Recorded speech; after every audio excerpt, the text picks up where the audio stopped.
my god. Oh, I'm live. Doing it live. What's up to all our sidekicks and henchmen out there in the Geek Nation? I'm Johnny Destructo. You can call me JD, owner of Johnny Destructo's Hero Complex at 4327 Main Street, Philadelphia, PA. You don't have to use that whole title. You could just go with JD. That's fine. I'm here to bring you this week's books and puzzles and action figures and graphic novels and other accoutrements coming out this week at my shop. So we're going to do that. We're going to go through the Diamond delivery. We're going to go through the DC delivery because DC has decided we're not going to be a part of Diamond anymore. So 2 deliveries every comic shop. Have fun with that. Double the work. You're welcome. So let's see. I'm going to go grab a box and I'll be right back. Whee! All right. A big old boy. All right. Hey, there's somebody. Hi, somebody. Who is it? But I don't know. They haven't commented yet. The disembodied voice is Brian. You may hear him from time to time. I'm embodied. He's, as far as you're concerned, he's disembodied. All right, making my little stack here of stuff that I can go through. This looks like trade paperbacks and hardcovers.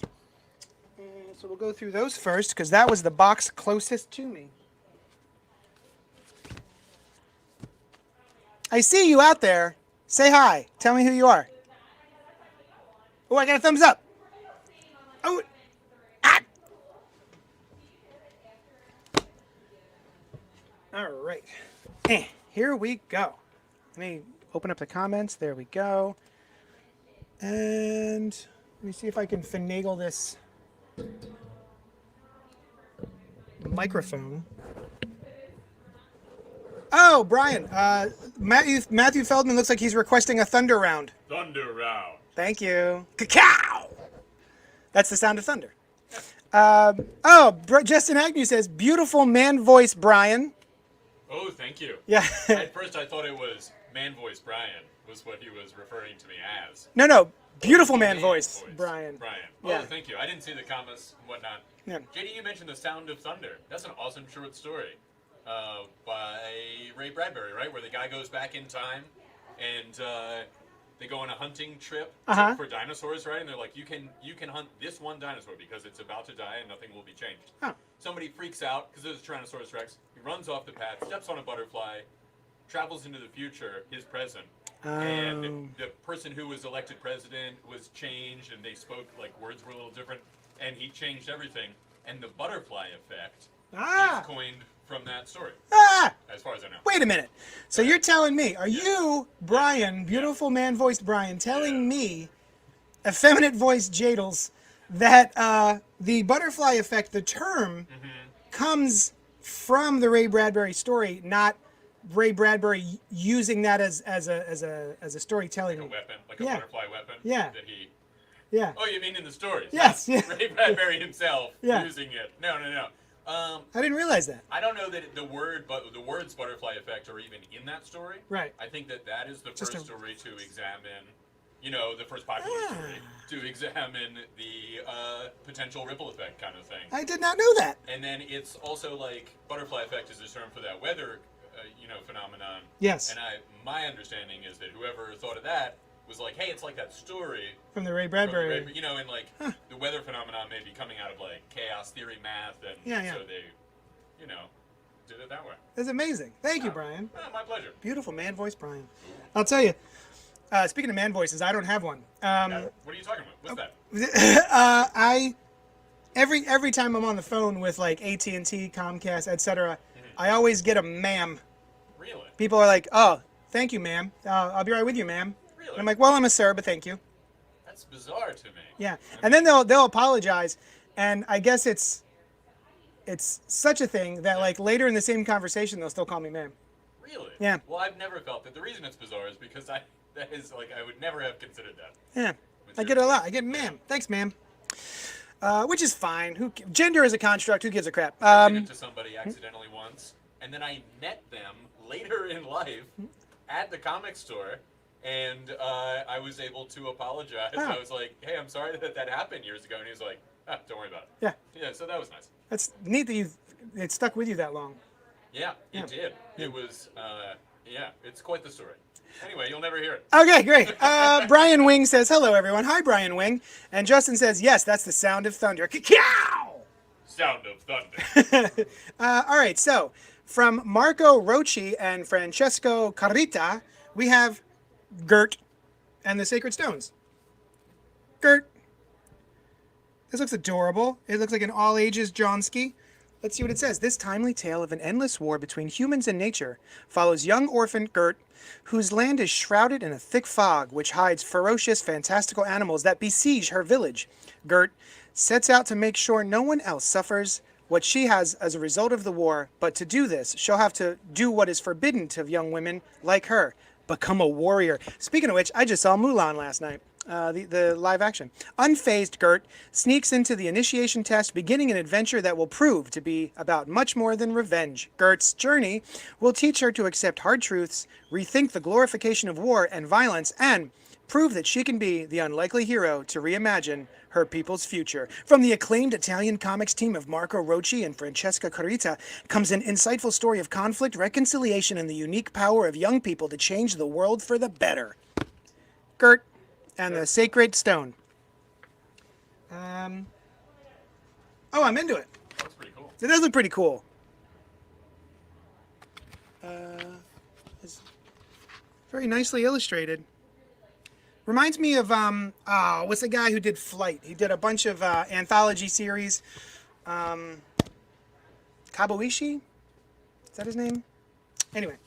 It kind of looks like these Hilda books that you recently Oh, it got. does look very much like the Hilda books that I recently got in at 4327 Main Street, Johnny Destructo's Hero Complex in Manayunk, Pennsylvania. What? Do you mean these? Those are exactly the ones that I was talking about. Yeah, it's so neat that you handed me the exact thing you were referencing. Yeah. Amazing, wondrous world. Yeah. Coincidence? I think not. Let's see. Hello from the UK, J Destructo. I have a question for Brian, actually, but first off, can I just say, being British, there is nothing I love more than a cup of tea, a slice of cake, and the Commonwealth. We're in a Commonwealth, too. Up until I saw your beard, that is some beautiful face fluff. Does he mean me or you? Come, I think he means... Could be either one.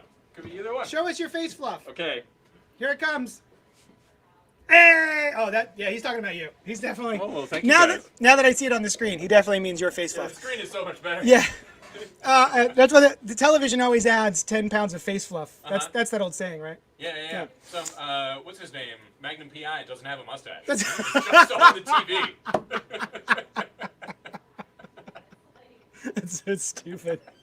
Molly says hi. Hi, Molly. I'm sorry. I don't know what happened to your copy of Girl Haven. I had 2 copies over here by my little system, and I think they might have gotten sold. I had not put your name on it because I knew, and then I think they got sold. Sorry. I do. I design and print all the T-shirts as well as the stickers. Let's see. J Destructo. So my question to Brian's helping a customer right now. We'll get back to him in a minute. Okay. Next up, don't worry, we won't forget DJ Yannix. You know what, DJ Yannix? Speaking of British, my wife is a member of the Actors Guild, so we get a bunch of DVDs, like screeners, and a lot of the things are things that we already have access to, but the one I've been wanting to watch and we didn't have access to was Ted Lasso. And we watched Ted Lasso, and I said, goddamn, that is a charming show. Beautiful, beautiful man face fluff JD. Thank you, Justin. I needed something. I needed to pick me up, so I appreciate that.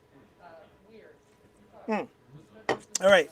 From Neil Gaiman, the hardcover, Norse Mythology, Volume 1, with art by P. Craig Russell. Classic and excellent artist.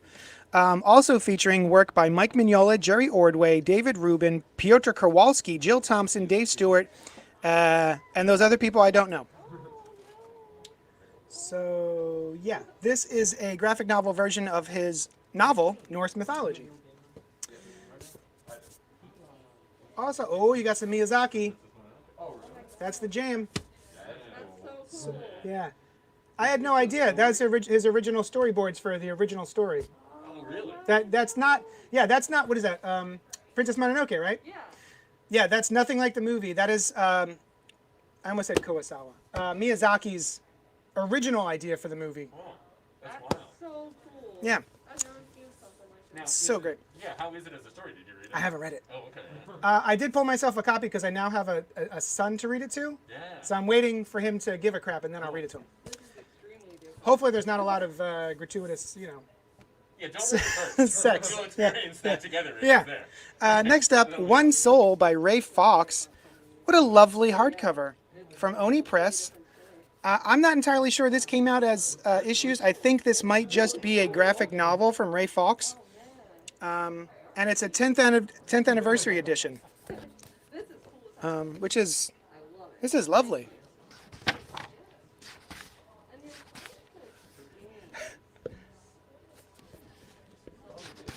There we go. There's some stuff. Stuff starts happening.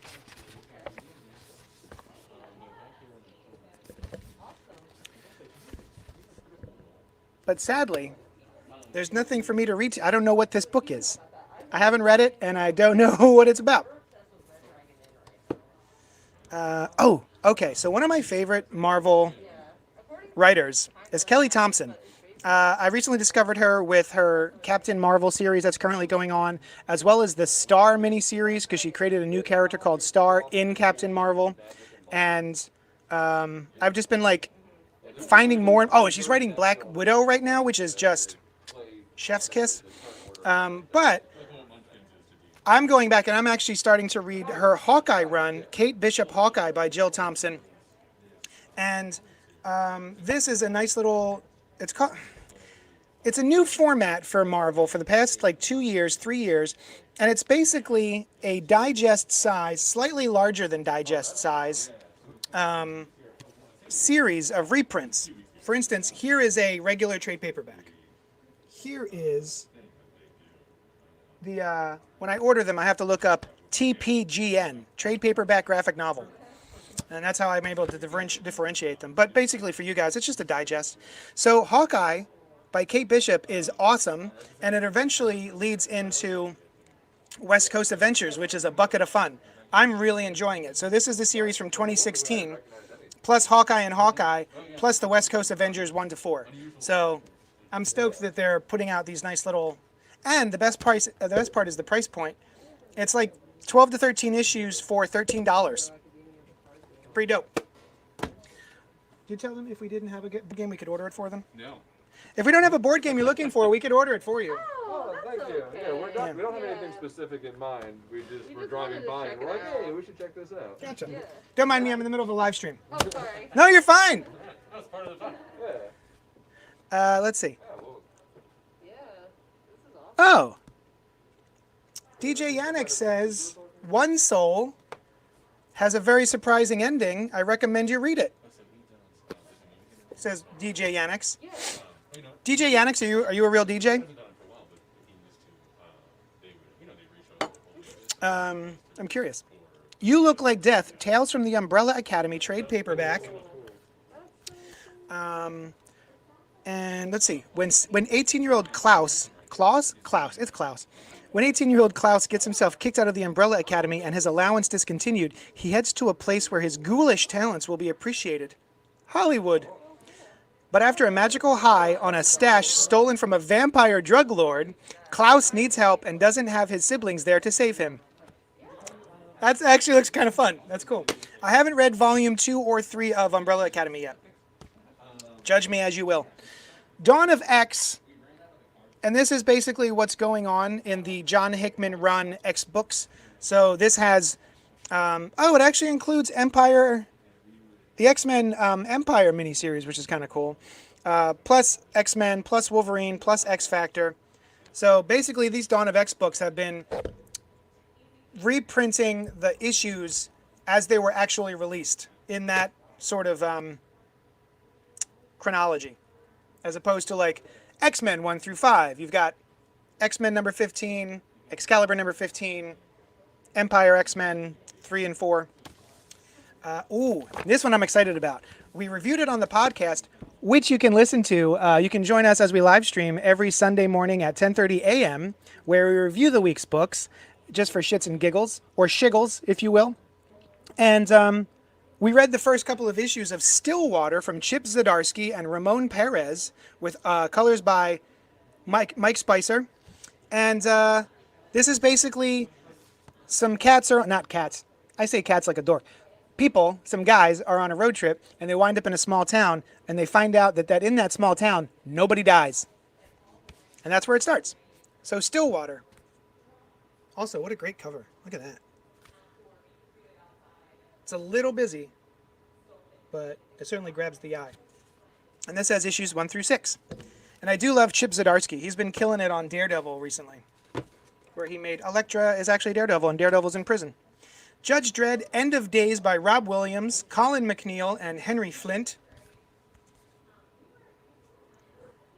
If you haven't yet, and you're a fan of action, I would check out the Dredd film, just Dredd. You could skip Judge Dredd starring Sly Stallone, but the Dredd movie starring Carl Urban is dope AF. Highly recommend it. It is so good. Bye guys, have a great day. So yeah.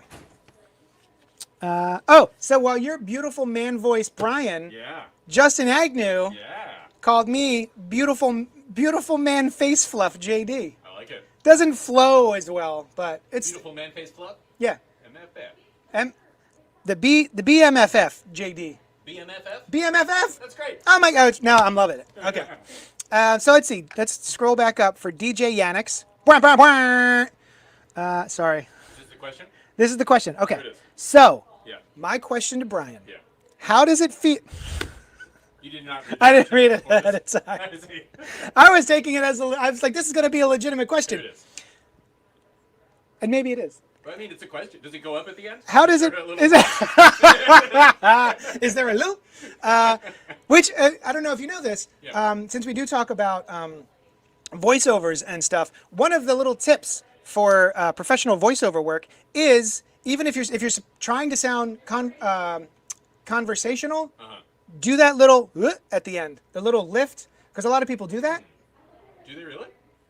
See, it sounds like a question, but that's conversationally, people just automatically do that a lot. So if you're trying to do voiceover work and you have a script in front of you and you're trying to make it sound more casual, definitely add that little at the end of the phrase. I'll think about that. Maybe.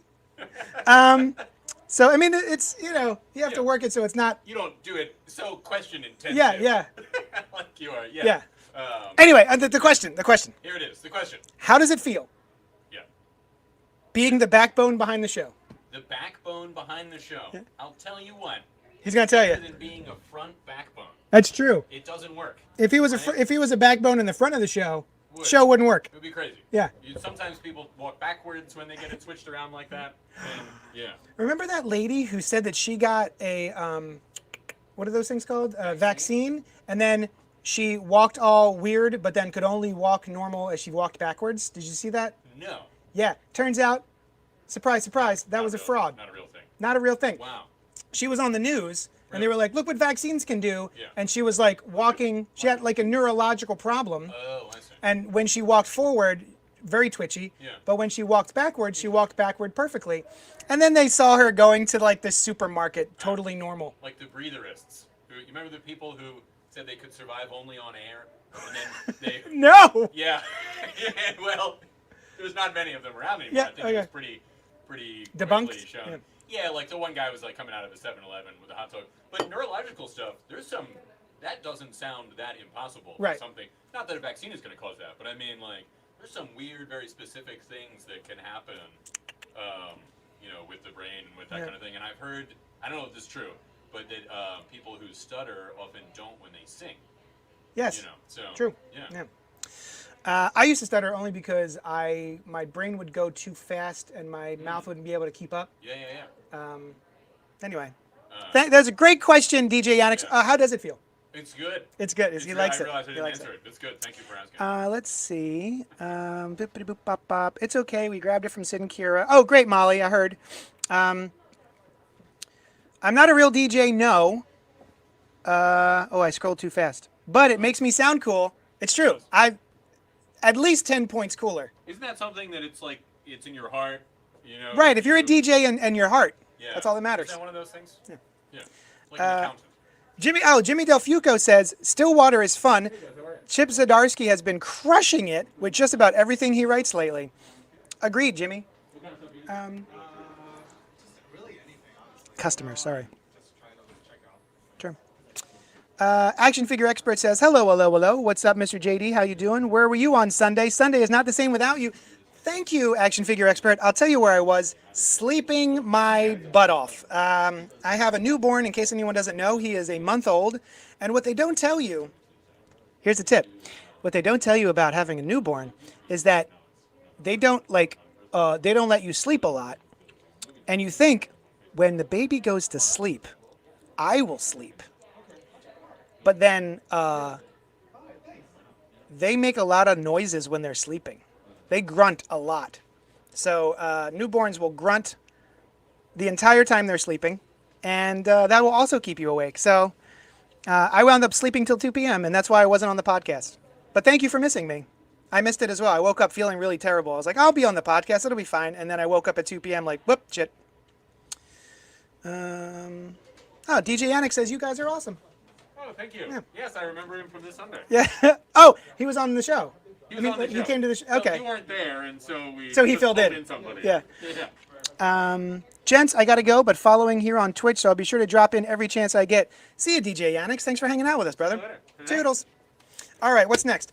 Earth's Mightiest Heroes Avengers by Jason Aaron, which is the current run of Avengers, and they're finally putting it together in a nice little hardcover. And this has issues 1 through 12, as well as the Free Comic Book Day 2018 by Jason Aaron.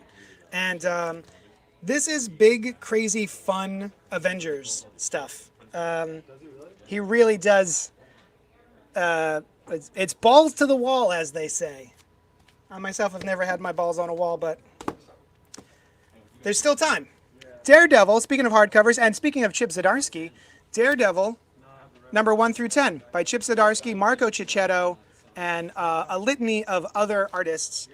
I did not read the beginning of this series. I'm just now I've just jumped on after the change-up. So, but look at that Tedesco cover. I love Tedesco. I can never remember his first name, but his last name is Tedesco. And that's really all I need. But I love his artwork. He does really good covers, painted covers. I want to go following on Twitch. Also, parents perceive their baby's cries and noises as much louder than they actually are. I believe that because I feel like the kid is always inside my ear yelling into my brain. Hey. Hey, Oh, nothing. you have a coming out this week, I believe, is Volume 2. And I'm being nosy. somebody asked about this. Oh, but- the Sandman Deluxe editions. yeah. Yeah. But whereas Volume 2 with regular trades is not a bad place to start, I think this is probably further along in the story, so not a good starting Yeah. place. But it does come out this week, so you guys will see it later. That's true. This is All right, Iron Man by so Christopher Cantwell, this one. if you don't know, he's the showrunner and writer for a show that I really, really enjoyed. I didn't think I was going to enjoy it. It's called Halt and Catch Fire, and it was awesome. It's about early 80s and the war for making a faster computer, like a faster desktop computer. And just saying it out loud puts me to sleep. But the show itself is awesome. And so Christopher Cantwell, he's writing the current run of Iron Man. And this is the first trade paperback that has issues 1 through 5. And it's got glorious artwork by Cafu. C-A-F-U. I'm not sure if I'm pronouncing that correctly. But yeah, this is a great run on Iron Man where he is kind of having a crisis of conscience and he's not quite sure who he wants to be. He's just been sort of reborn. But yeah, it's got Hellcat in it, who you may remember from the Jessica Jones live action Netflix show. It's very, very good. This is not a manga, exactly. So these are. Also, any manga that we don't have, we can order in for you. Let's see. The Rise of Ultraman. So I'm not sure how long Marvel has owned the rights to Ultraman or if this is a brand new thing, but this is a miniseries that reintroduces Ultraman to a modern audience. And I didn't expect to really care about it because I didn't really know a lot about Ultraman, but we did it for the podcast and we really liked it. So yeah. Plus it's got a nice cover by Alex Ross. Next up, we have Cyberpunk 2077 Trauma Team, written by Cullen Bunn. I have not played this game. I heard there was a lot of hoopla about it, but I never got a chance to play it. Take care, guys. But for my birthday, last night, or 2 nights ago, I got a copy of the Miles Morales Spider-Man game for the PS4. Very excited to finally try that out. Here is a director's cut of Teenage Mutant Ninja Turtles: The Last Ronin, #1. It's got a bunch of sketches and stuff in the back, which is very cool. I'm always a sucker for looking through the artist's process.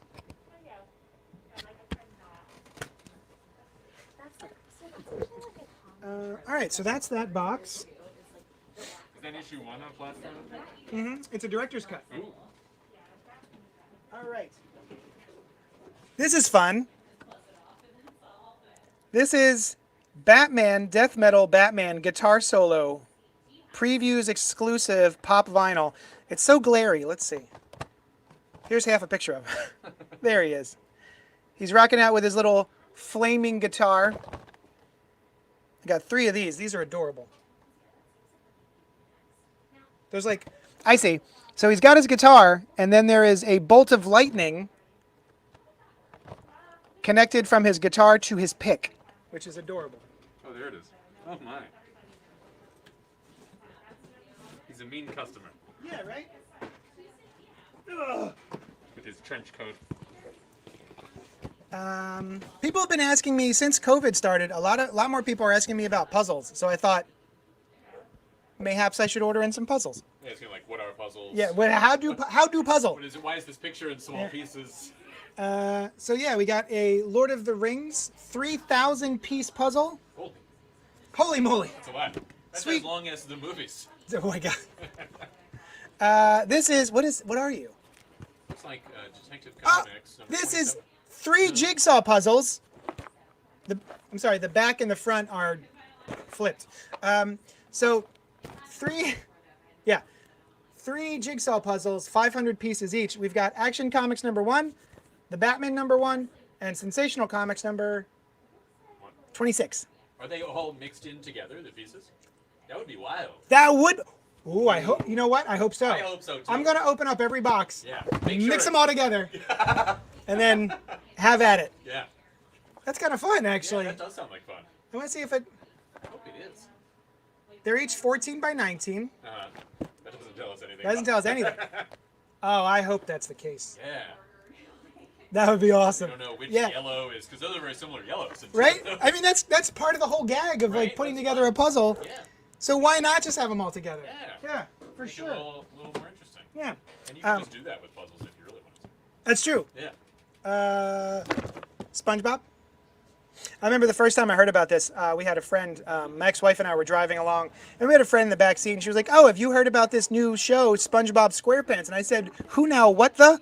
And she's like, "Yeah, SpongeBob SquarePants. He lives under the sea. He's a sponge, and he's got pants." And I said, "That's, I guess, sure."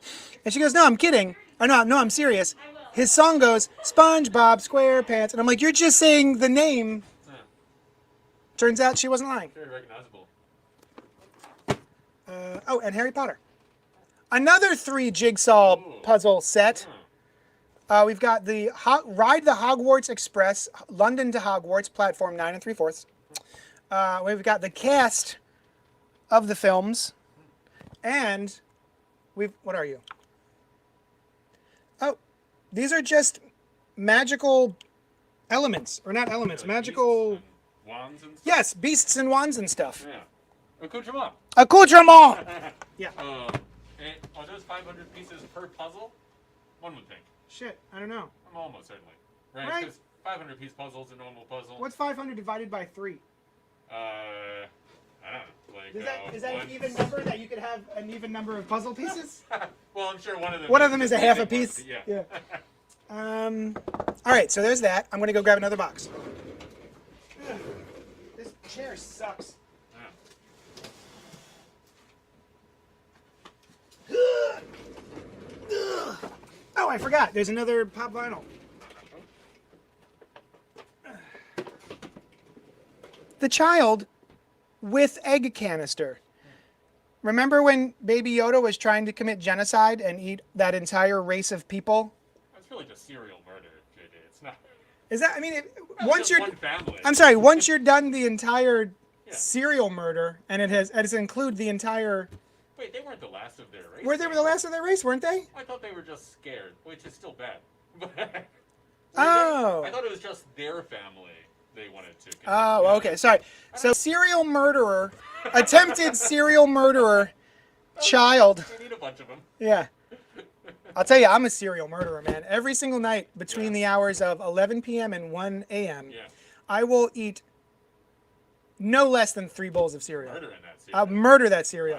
Wow. Usually, my go-to is Fruity Pebbles. Oh. I don't know what it is. I try to, like, I sit there and I'm watching TV. I got the baby, and I'm like, I don't need a bowl of cereal. Right. And then I look down, and my baby has turned into a bowl of cereal. Really? And then I refill it 3 times. Is this Well, I like, only refill it twice. Is this like that story that they said about when people smoke weed and then it turns out the sandwich was a baby? What? It was in like Reaper Madness. I mean, it's just made up to scare teens. Yeah. You know. If you smoke weed, you'll eat a baby. Yeah. I think they referenced it on The Simpsons. Oh, okay. California, that makes California sandwich or something like that. Yeah. Oh, shit. That reminds me, did you ever watch C-Lab 2021?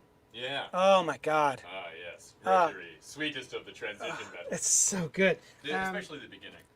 But one of the ways you know that story is probably not true is that it predates modern concept. Babies? Before babies. Yeah. When everyone was from eggs. Yeah. They still had the story. But you do eat it. Anyway. No, because it's an even older tale from Victorian England where there's no drugs involved, but it's this element is there and that kind of, so it leads one to believe that it's not true, among the other things that lead one to believe it's not true. Who knew that smoking weed would not actually make you eat a baby? Unlikely. Oh, yeah. I guess there's a percentage more likely to of eat. success, Right. depending on how you apply the term success. Right. All right. Who lives in a pineapple under the sea? SpongeBob SquarePants. That's right. To which, spoiler alert, Andrew Kennedy, he said SpongeBob. Wait, But you he couldn't gave see away? that. No, I couldn't. You know what? He couldn't see it. It's fine. And I never really saw the show, so there was a kind of 50-50 shot that I was. I saw one, and there was something about burgers. I don't know. Krabby Patties. Yeah. Yeah, I knew about that part. Abbott, 1973. Saladin Ahmed's miniseries sequel to Abbott. Abbott, 1973, and she is a journalist. Journalist? She's a journalist in the 70s, give or take a year. Journalism is printing what someone else does not want printed. Wait. I don't think that's all. I don't think that's all it is. But Sometimes people put out press releases. that's true.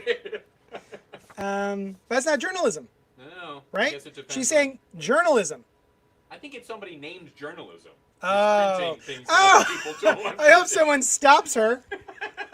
All right, Abbott. People's diaries. This is a great supernatural series. If you haven't read Abbott Volume 1, the adjectiveless Abbott, or yearless Abbott, it's great. And this is the sequel to that. Saladin Ahmed has been writing Miss Marvel for Marvel Comics as well as Miles Morales, which I have not read a single issue of those two Saladin Ahmed series, but I love the characters, only because I just haven't gotten around to it.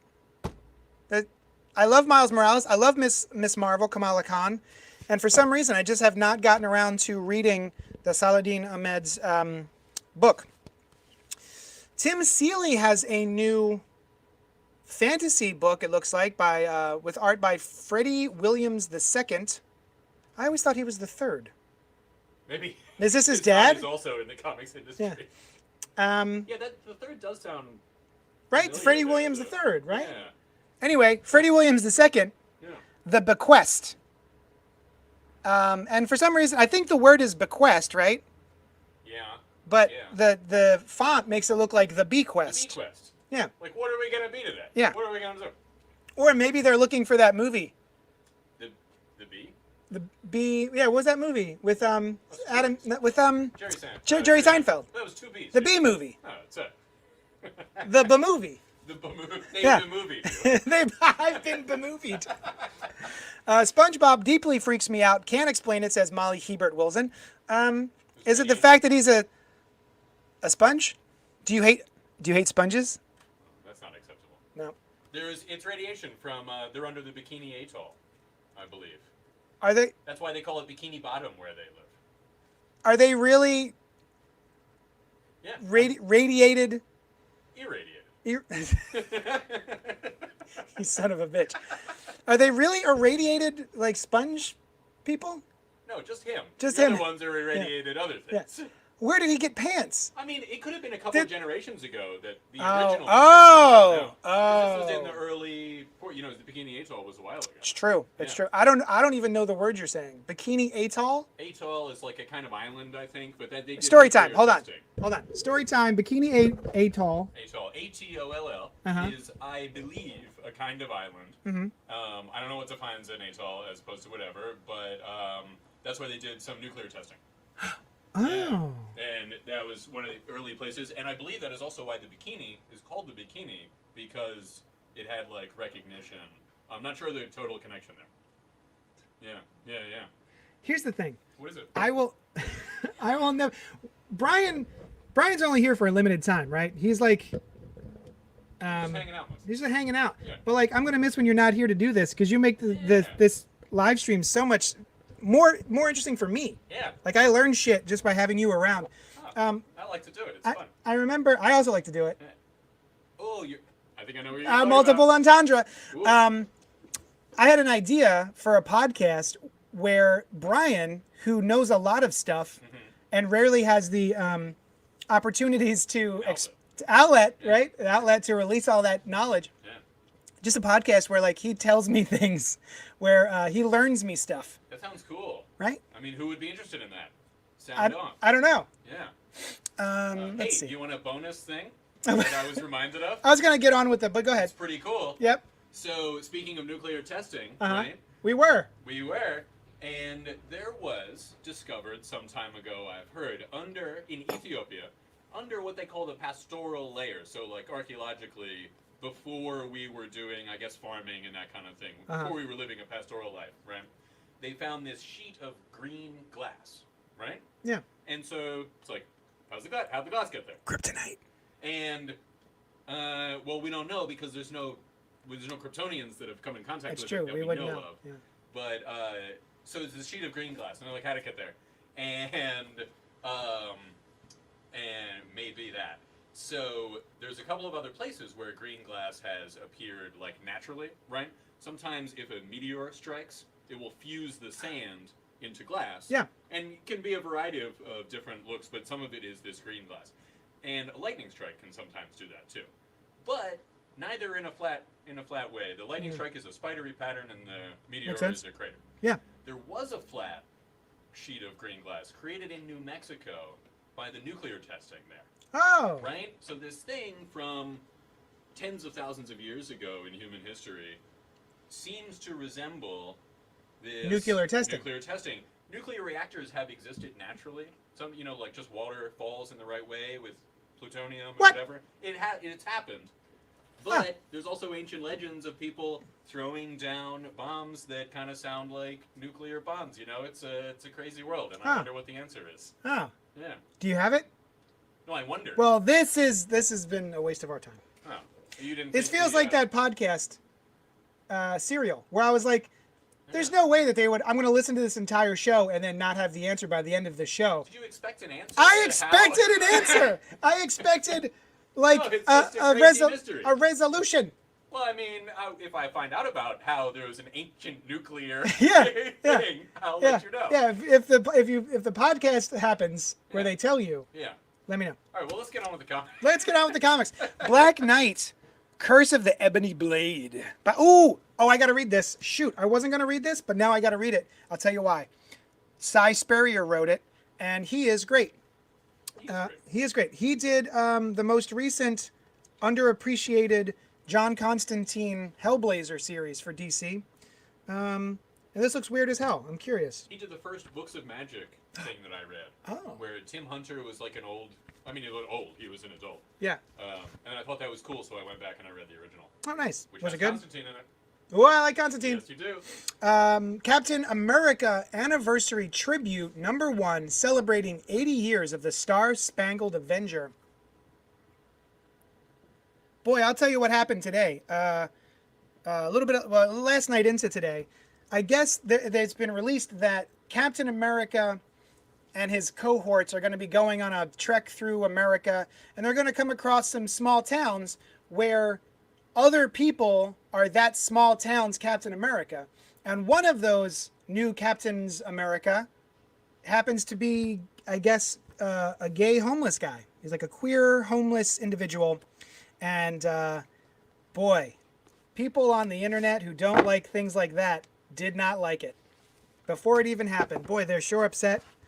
So Is he that's cool. deputizing Are they already are doing something? They're already Yeah. Captains America? I think he's discovering other small towns who are like, this is our town's Captain America. Oh, so he's Yeah. not like, you're going to be this town's Captain America. I need somebody to help out. You know what? I haven't read it yet. Okay. That's entirely possible. Okay. But Interesting. I do know that, man, anytime you show a queer character or a woman Yeah.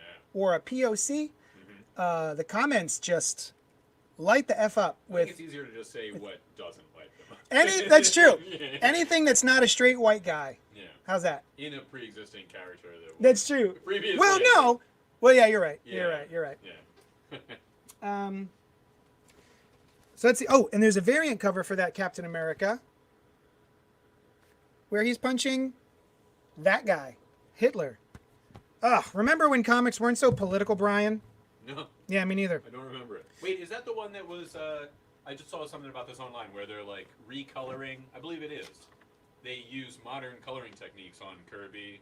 No, I haven't seen that. Is that in here? I think that's that. I think that's. Ooh, that let's see. It's All right. cover. So this is an anthology, right? It's a one-shot anthology celebrating, as I said, the 80 years of Captain America. And we've got, I'm just going to go through the litany of creators. John Cassaday, Laura Martin, David Lapham, Declan Shalvey, Salvador Roca, Pepe Perez, Marguerite Sauvage, Peach Momoko, Juan Cabal. That's just the first story.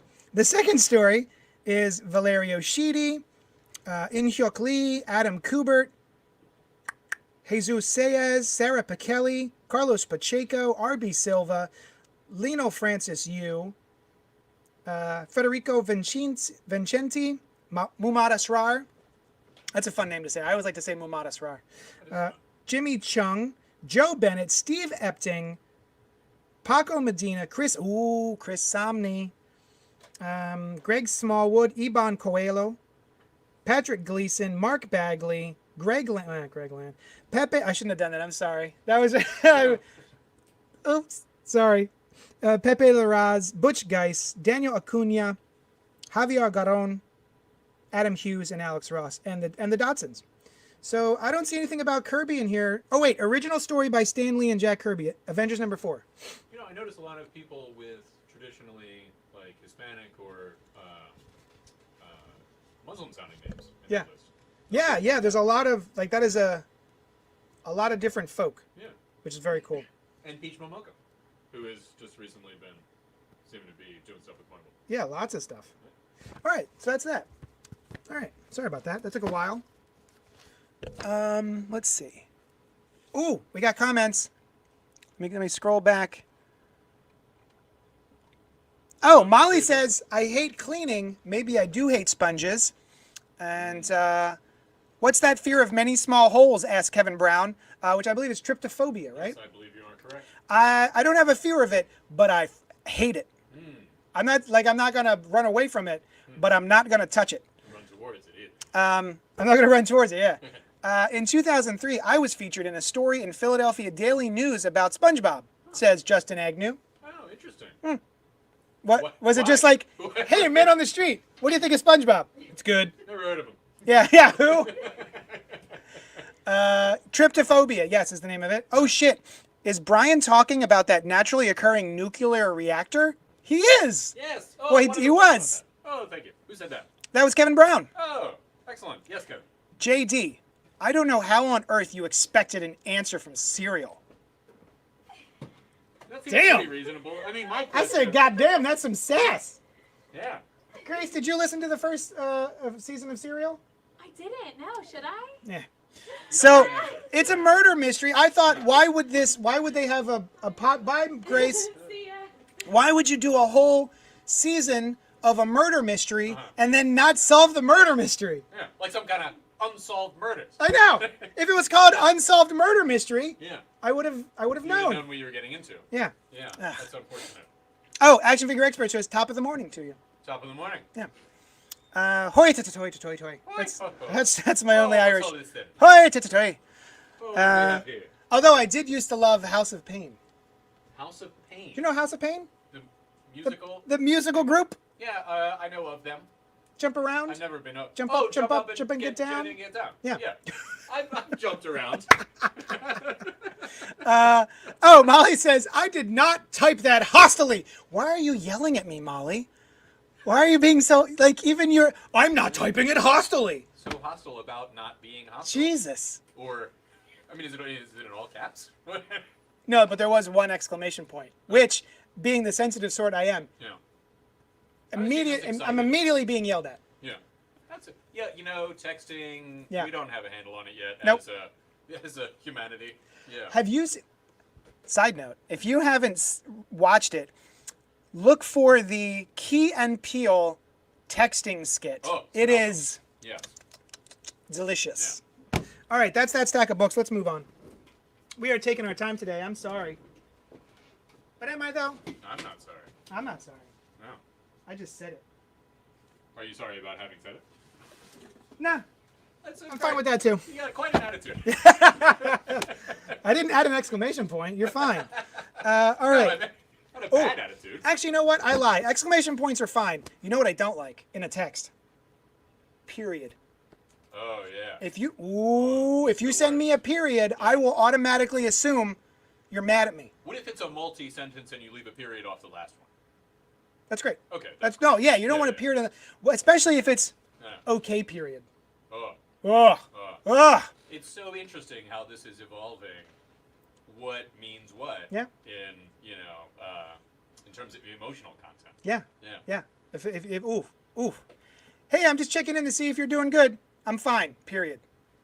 Oh. Right? Ooh, you don't like that. To which Andrew Kennedy, he commented simply, an exclamation point. Oh, that's nice. Trying to start some shit. Molly says, no, I will just type with all lowercase and no punctuation now. See? Now I know we're cool. E coming. So Yeah. of the podcast. Also, who's the other guy? There's a lot of other guys. You mother. It's like trillions of guys. I hate you. The guy who wrote What's it American about? Psycho. Three names. What was his name? Bret Easton Ellis. Bret Easton Ellis. He Yeah. does the same thing, right? Oh man. Like no periods, exclamations, like no. They go It's just on for run a on. while. I only ever read American Psycho from him. Same. It goes on for a while. I don't remember the punctuation status, but I do know I skipped whole chapters of just listings of products that he uses. like what Whitney Houston's album was Yeah, up that- to. yeah. It's also the only book that I've turned away from while I was reading it. But it doesn't stop the book. Like it's still, it holds up waiting no. for you. Oh no! Oh, it's still there. Why isn't it going anywhere? Yeah. Ah. Now like Okay. the Ooh, now he's typing okay period. This mother Oh, who said that? Andrew Kennedy. Why would he do that? I don't know. Trying to get my goat. Which, by the way, Yeah. I haven't seen him recently. Your goat? I'm trying to get my own goat because Somebody he's got it? gone. I missed him. One time my boss texted me, we need to have a call, period. Oh, that's the worst too. And I was like, Yeah. shit, I'm fired. Anytime, and that's not just about the period. Anytime anybody tells you that they need to talk about something that they're not talking about, Oh, we need to have it. We now, need to talk. it's so Yeah. it's so anxiety-inducing thing. Like, Just always, say what it is. yeah, either say what it is or no big deal, but when you get a chance, Yes. can we have a chat? Yeah, I you wanted to gotta- talk about something. It's not a big deal. Right. You're probably not fired. I can't talk about it right now, but Yeah. we do need to talk about it. Yeah. Yeah. Action Figure Express, you should have watched a few key movies before the baby was born, like Baby Boomer. Baby Boomer? Which one's Baby Boomer? Well, I don't know. Is that the one with, not Diane Wiest? Confused. What was her? She was, right? I can picture her. She's like she's like a business lady, and she's in like a suit, and she's got a baby there. You're gonna know exactly who it is once we figure this out. When you say the name of it? Action Figure Expert, who is the lead in Baby Boomer? Huh. Because I remember my mom used to love that movie. When did it come out? Was it like a Sigourney Weaver? 80s, yeah, same kind of time period. Think Working Girl, Yeah. the time period of Working Girl, Uh-huh. and maybe Fletch, Yeah. right? Like the 80s, right? Fletch lives. Yeah, Fletch- the 80s. Yeah. Think of that period The of time. decade from 1980 to It's like- 1989. yeah, somewhere in there. To the end of 1989. Not Diane Lane, No. not Diane Wiest. No. Which, if you have, guys, I'm gonna get serious for a second. If you have not watched the Diane Wiest vehicle that just came out a couple months, like a month or two ago, it was called "I Care a Lot." Oh, she's in that? Hello. No, Diane Wiest is in "I Care a Lot." Yeah, that's what Not this woman. No. Who is it? Diane Keaton. Diane Keaton. Diane Keaton. Yes. I used to be in a pop punk band called the Shoulda Woulda Couldas, and a song that I had written but never put to music was "Keen on Keaton," and it was about me having a crush on Diane Keaton. Cool. Yeah. And Michael As every pop punk band should have a Diane Keaton based song. What's that? and Michael Keaton. And Michael Keaton. You know, it's Oh, funny it'd that been better if I was keen on Michael Keaton. I mean, Well, could be I- both. Could yeah. be like that song "You're So Vain" that turns out it's about 3 different people. Oh shit. Yeah. That's what she said recently, I think. Yeah. Yeah, that's crazy. Let's find out. Brian, go read something. All right. If I can. Thank you, Anthony Drago. Diane Keaton is the one. Have you seen Look Who's Talking? I have. I know there's like Look Who's Talking 2 as well. And then there's like Look Who's Talking Now. And then I think there was like a fourth Talking. The Talkening, I think it was called. The Talkening. Let's see. So I never finished that one. Okay. Baby Boomer, 3 Men and a Baby. Look Who's Talking. Yeah, that's true. Someone's coming in. Okay, so Champions number 5, part of the Outlawed storyline, which is going through Miles Morales, Miss Marvel, Champions, and the something pack. Young pack, kid pack, child pack, power pack. That's the one. All right. And next up we have, so Maria Lovett has been all over the place recently with creator-owned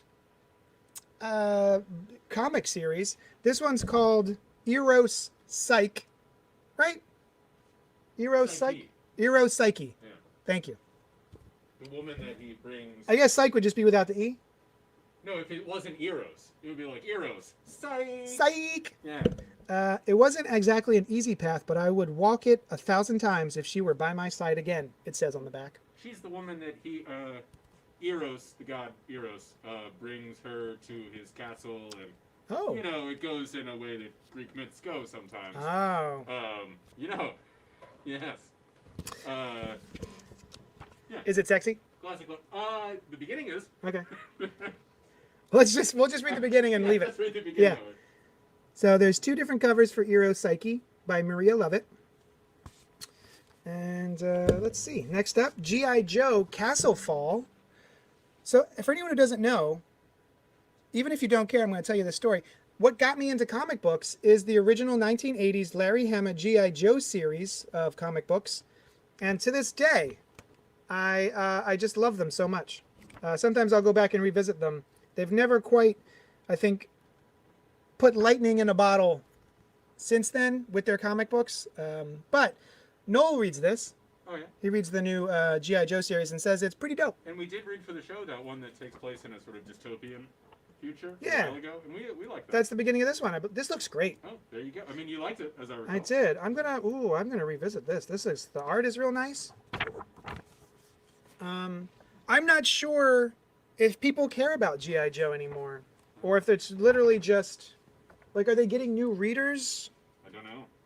I don't know if kids care about G.I. Joe. It's not like there's a successful brand of or line of toys anymore, is there? I don't know. Is it just like people my age buying G.I. Joe stuff? So, I should say about that Eros and Psyche, I don't know how this story turns out. I don't know, like I sort of alluded to how the other one goes. I don't even remember how the Greek myth turns out. I bet Molly's here, and I bet she will tell us. Fantastic. Molly Well, I don't wanna says ruin it for anybody. Eros and Psyche are characters in Greek mythology. Antidrago says, I Care a Lot, the film, was crazy, starts out as one movie, then transitions to a different movie. What movie? I don't know. Multiplicity? I love Multiplicity. Fun movie. Speaking of Michael Keaton, oh man, that is a fun, stupid movie. It is. Love that film. She touched my peppy, Steve. And there's like the one scene, my favorite visual gag is just the one Michael Keaton, who is a copy of a copy of a copy, is in the back of the scene, for some reason just putting a slice of pizza into his wallet, folding his wallet, putting it in his pocket. Just the dumbest crap, and I loved it. Let's see.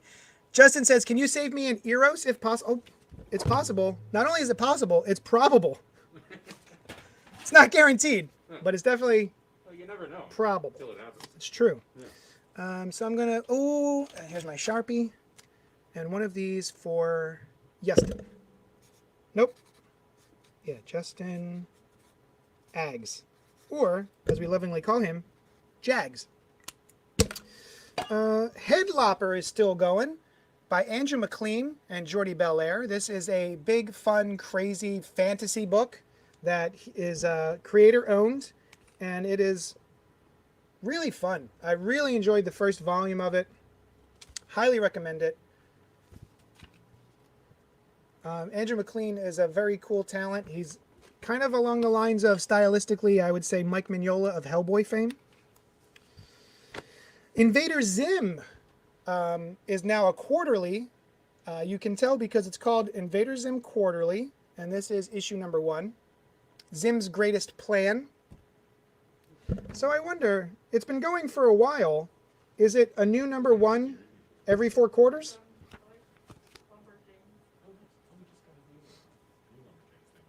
You got a new Lumberjanes thing in this week, right? It should be in the LGBTQ section. This one. Yeah, I think it's this.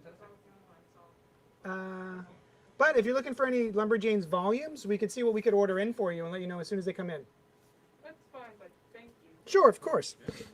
All right, so that's Invader Zim Quarterly. Probably my last favorite Nickelodeon cartoon. I grew up loving Ren and Stimpy, and then Invader Zim was the last, I think, cartoon that I watched religiously. Yeah, I saw the series on Netflix. For those who don't know, Invincible, created by and written by Robert Kirkman, who you would know is the creator and writer of The Walking Dead. He did this long-running series, its own superhero universe, just called Invincible, and it is one of the best superhero comics in existence. It is incredibly earnest and lovely, a little hokey, while being one of the most gruesome and bloody comic books I've ever seen. It is awesome, and it is soon to be a cartoon on Amazon Prime, I think. So what they're doing, because to celebrate that, is they're reprinting issue number 1 with an all-new cover. Oh, there we go. Amazon original Invincible new TV series only on Prime Video. And this is by Robert Kirkman and Corey Walker. Absolutely wonderful series. That's the first issue, and I'll show you. You can get the whole series in 3 compendiums.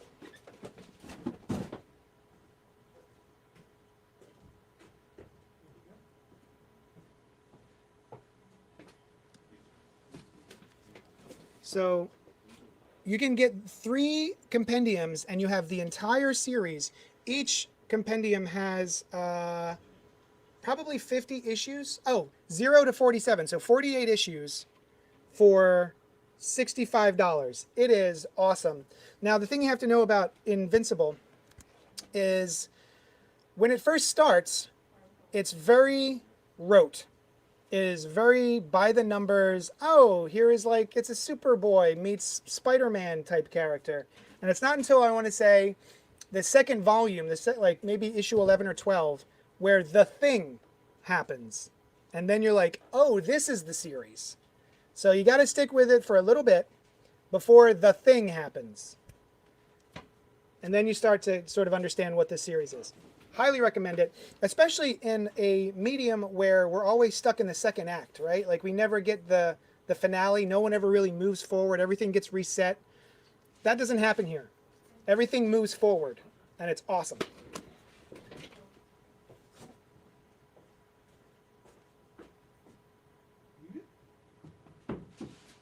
Thanks so much. Have a good one. So that's Invincible. Andrew Kennedy says, "Who's G.I. Joe?" Don't you do that. You liar. You fibber. You know who G.I. Joe is. Come on up, Doug. We're spitting on bugs, says Noel. Who's he talking to? It's quote, "Come on up, Doug. Uh-huh. We're spitting on bugs." Huh. It's hard to parse. Yeah, I haven't parsed it. You haven't? No. Yeah. Kevin Brown says Invincible is the best, and it looks to be about like 9 exclamation points. Is he angry? He's so angry. Why would he be angry about that? Molly says Eros and Psyche ends okay, but also it's one of those myths/fairy tales where the woman has to follow a bunch of random rules, including that she can't ever look at him. And when she breaks them, it ruins everything, and she has betrayed him. Yeah, they never get to the why. Is there a good reason, or is he just being kind of a jerk? I don't know. Probably the latter. Anthony Drago says, "Can I still hang out if I say I did not like Invincible?" No. Nowhere. No. Make sure you don't ever say that. If you don't want to be shunned. No, you can. Let me ask you this, Anthony Drago. What did you not like about Invincible? And did you get to the point, don't spoil it, where the thing happens? You'd know the thing. If you read Invincible, you know the thing. The ever-loving blue-eyed thing? The ever-loving blue-eyed thing of Yancey Street. Yeah. Iron Fist, Heart of the Dragon. Oh, speaking of Hama, the G.I. Joe writer that I was just talking about, by Larry Hama. Let's see. And there's a nice little... I want to say this... So they were doing this indigenous series, Marvel Voices, Indigenous Voices or something. And they had all of these... what's the word I'm looking for? I don't know. Native American style variant covers. And I think this is that same artist. And we've got Iron Fist going through the motions. It's kind of cool. Oh, so like a Tai Chi kind of? Yeah, yeah, Or it's kind of cool. Other martial arts. Yeah. I remember my brother growing up. My brother had nunchucks. Ah. And he had on his wall, I think it was like a Bruce Lee, step by step by step. Oh. It was like 50 different like photographs as a chart on how to do the moves. And boy, did I hurt my balls. Yeah. Man, I kept whacking myself in the head because I was tiny, a little baby boy. And I would grab his big old nunchucks and start swinging them around and just hurting myself over and over again. They are sized for, I remember I had like a sword as a kid. Yeah. And you're trying to pull it out of the ski. And And it's it's like, like your whole body length. My wingspan is not... Yeah. Yeah. Kevin Brown. Oh, that mother. He wrote like 19 more exclamation points. Just that? If I had a goat, if my goat wasn't gone, Yeah. he'd be trying to get it. Let's see. Oh, okay. All right. Fair enough, Anthony Drago. He says, I gave it 50 issues. More than enough of a chance. Dude, that's fine. If you didn't like it after 50 issues, that makes sense. Oh, Robert Monroe Jr. says, hey, JD. So speaking of the... Nice for you. Yeah, thanks. Yeah. Nothing to Brian. Sorry, Brian. He does not care that you're here. Iron Man #7, which continues the Christopher Cantwell series that I was just raving about in the trade paperback section of this live broadcast. All right, so we got those. You put this in the... Can I hand these to you? And if I do, will you take them? It turns out, yes. Okay, good. Yeah. All right, here we go. So I got it's not a reprint, but I got more copies of it in because I really like the look of it. And it's not because it's filled with naked people. Although it is partly because it's filled with naked people.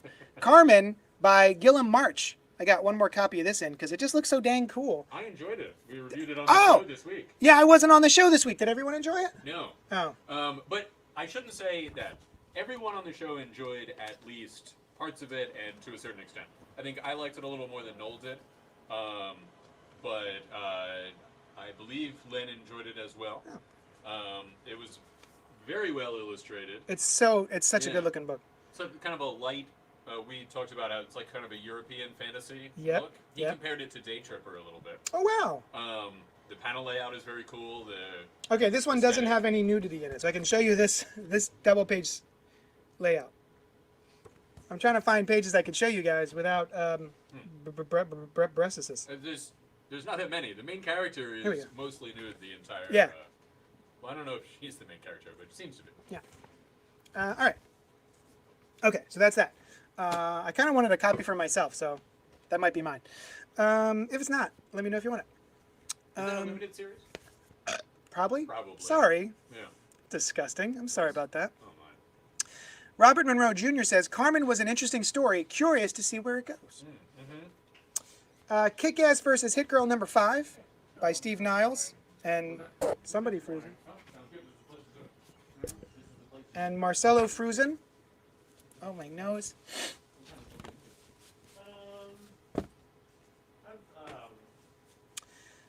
King in Black, Amazing Spider-Man one-shot.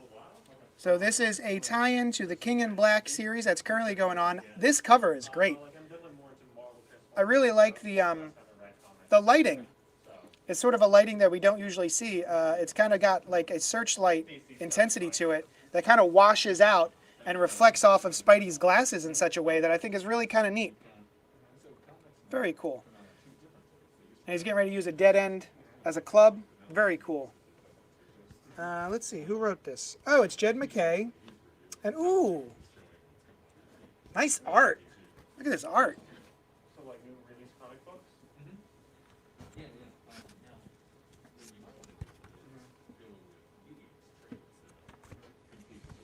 So we got that. That's a one shot.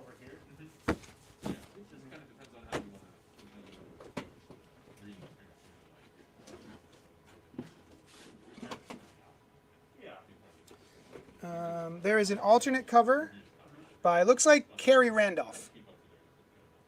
I see we also got some action figures and stuff. But everything. And there's another variant cover by Rob Liefeld I'll look around. of Deadpool and Venom. And looks like Deadpool is wielding a stick of some sort. I'm just kidding. That's supposed to be a gun. God. Oh. Snooze. Okay.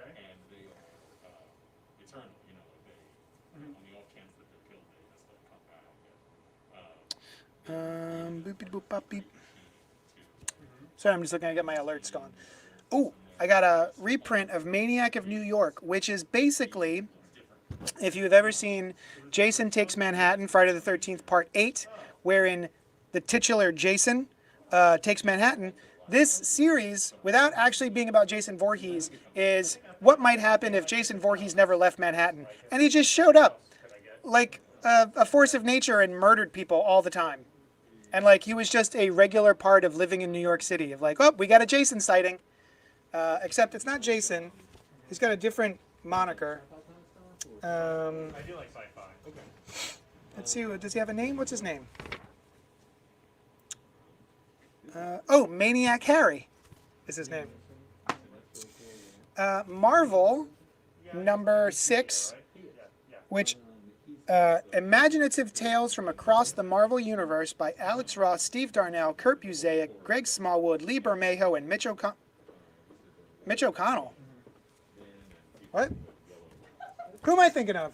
What are you talking about? Mitch O'Connell, No idea. the politician. Mitch McConnell. Mitch McConnell. That's it. I was like, what? Yeah. Mitch O'Connell, Mitch McConnell. Very different people, I hope. Maybe that's just his pen name. Mitch O'Connell? I'm not Mitch McConnell. I'm Mitch O'Connell. Yeah, it's a totally different guy. Yeah. I'm fine. Mitch O'Connell. Yeah. I think that guy actually exists. Never mind that we both look like mutant turtles. Um, Oh, yeah, you probably think. Maniac is so brutal. I haven't read issue 2 yet, Justin, but I liked issue 1 a lot. All right, guys, heading back to work. I'll watch this later tonight. See you Sunday. Bye, Rob. Noel says Maniac issue 2 is the best slasher movie we haven't seen. Oh, I want to read it. My Little Pony. Friendship is Magic. I got to be honest. I thought there was blood dripping off of the title. It's little music notes. But from back here, I was like, why is it covered in gore? Why is it covered in Al Gore? We got Nocturna. This is a, is this a thank you variant?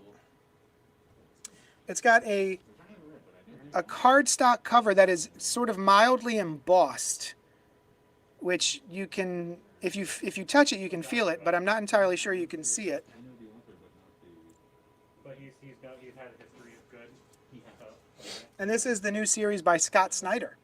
New horror story. Nightly News by Jonathan Hickman. What do I know about Nightly News? Nothing. Nothing. Other than it's by John Hickman. That's the thing. Yeah. Yeah. Hey guys, does anyone know anything about Nightly News? Surprise, I guess. We have a customer asking. Oh, there's also. Oh, this is. Yeah. You know the Walking Dead? I've never, yeah, I've heard My of nose that. is so itchy. I've never seen it. Every live stream, my nose is so itchy and I have to rub it. Arr. So, I know nothing about, but I know the author. Is, Friendship is murder. in fact, he was just talking about. He also wrote this. It's very well respected. Invincible's awesome. Yeah. I was just saying that. Noel says yes. Oblivion? Oblivion song. So that takes place in Philadelphia. Oblivion song. Guys? Oblivion song takes place in Philadelphia, and it's what happens when part of our reality, like a section of Philadelphia, gets swapped with another dimension, another dimensional Earth that is filled with like monsters. So all of like 2 different sections of 2 different realities swap places. So some of that comes over here, and a whole section of the city gets sent over there. And so this one guy who's lost his brother keeps going over to try and see if he can save his brother. All right, Interesting. But then the government, to get while Oh, in really? Philadelphia. that was like, Yeah. Fantastic. yeah, there you go. And then Noel says of Nightly News, Yeah. it's an indictment of news sensationalism before the cult of fake news. Very very prescient. Interesting. So, and John Hickman's dope. Yeah, He's always good. He was very good. Yeah. So it's, that was more 1984-esque or something? I'd say this one is probably more like I don't think it's dystopian so much. Is there anything I can help you find? Oh, hi. Hi, I'm Mom. Oh, hi, Mom. Yeah. Let's see. I'm going to look it up. Hold on, guys. I'm going to look up Nightly News comic Yeah, yeah. He and his wife, he owns an plot. comic store, and his wife owns and operates the store. Okay, here we go. A story involving the effects of the American news media on the... Sorry. A story involving the effects of the American news media on the populace. The Nightly News revolves around a cult of people compelled by The Voice to engage in violent terroristic acts in what appears to be an effort to reveal the real truth. Sounds like QAnon or something. A little bit, doesn't it? A little bit. Yeah. What year is this written? Yeah. Before now. It's probably about 10 years old. Interesting. Yeah. So yeah, as Noel said, very prescient. Yeah. My gosh, just predicted something. Yeah. Someone is killing television journalists. It's been a long time since I read it, like over a decade. Not 1984. It's a thriller. Noel says, just get it. Just get it? Yeah. Old nose, you know. One of my viewers is saying, just get it. Just get it. You're gonna like it. Just get it. James Stokoe's new creator-owned series, Orphan and the Five Beasts. Called Department of Truth, which is Ooh, Department of Truth is great. really good, right? I think I'm sold out. You saw that? Yeah. That's a real good one. That's not like a dystopian one. No, Oh. that's about what happens if As what are they called? believers of Of conspiracy theories. yes. Oh, okay, so it's like this. It's Yeah. well in that one it's things become real when more people believe them. So Oh, there's, okay. like, a pocket of ice wall forming up because people believe in the flat Earth kind of thing. Oh, wow. Okay. And Yeah. it's a really interesting, like very abstract examination of reality. Yeah. This Yeah, definitely very seems, well this done. one seems realistic. Yeah, Okay, so Radiant Black #2. Okay. Speaking of Invincible, Radiant Black #1 felt very much like Invincible in good ways. So I really liked it, and the art is a lot in similar, or a lot in what's the word I'm looking for? A lot in common with Ryan Otley, who was the longtime artist on Invincible. So this is a brand new superhero series from Image Comics by Kyle Higgins. I actually recommend it. The first issue was off to a good start, and looking at that one, it looks great. Reminder: reorder Department of Truth. I recommend it to too many people before realizing you were sold out. I will put that on the special order list if I think of it. Thank you, Noel. I keep meaning to do that. Spider-Woman number 10. There we go. Spider-Woman number 10 by Carla Pacheco. Yes, Carla Pacheco, the writer, and Pere Perez on art. I read the first chunk of this book, and I'm really enjoying it, so I'm hoping to catch up at some point. Yes. Turns out she's out for blood. Yeah. So I've got my microphone attached to a desk over here that moves. Well, I think it's a good sting operation. So I need to tighten that up. Scalped.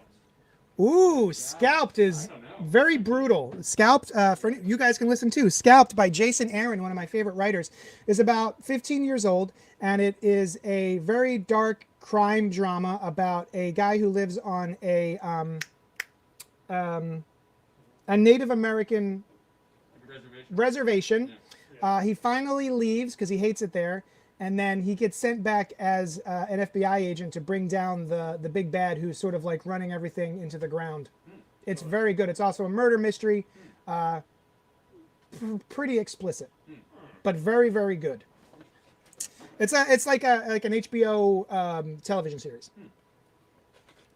Maybe wait on that one. Yeah. That one sounds a little heavy. Yeah. Yeah. Given that I've watched movies with him.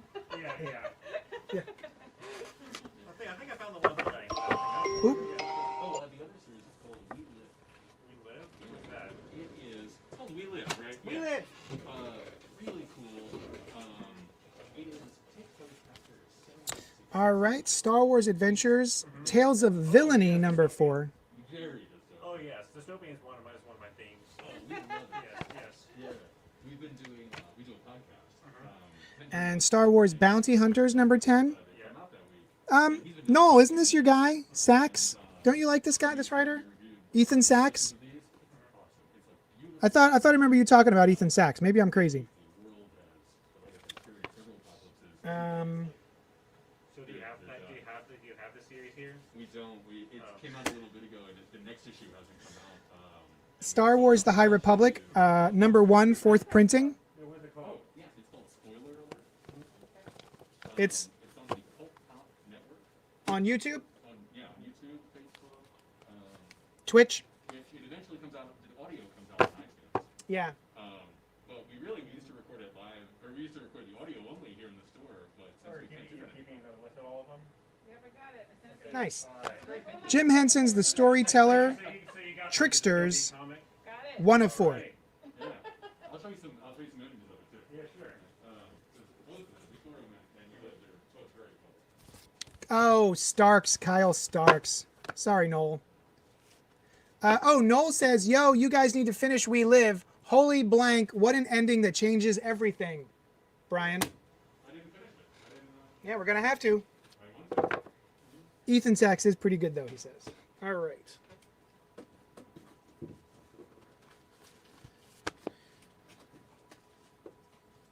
I am catching up on the Walking Dead TV show. Man, I did not expect to get sucked back into that TV show, but I love it. Sword, which is Sword number 4 by Al Ewing, which is a King in Black tie-in.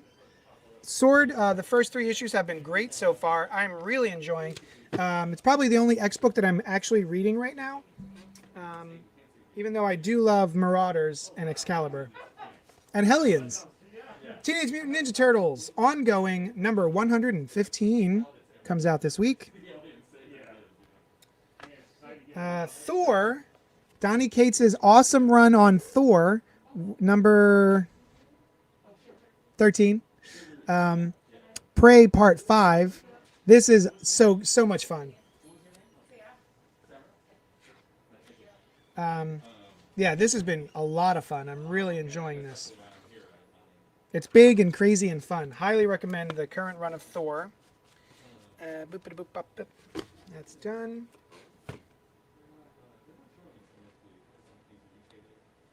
Transformers Back to the Future crossover. Number 3 comes out. To Doom Valley.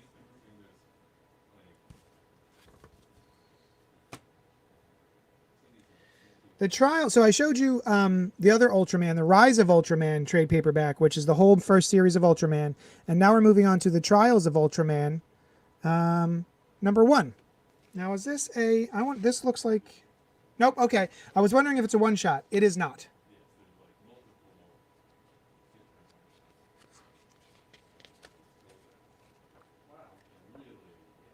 I like the first couple of issues of the first miniseries, but I haven't had a chance to finish it yet.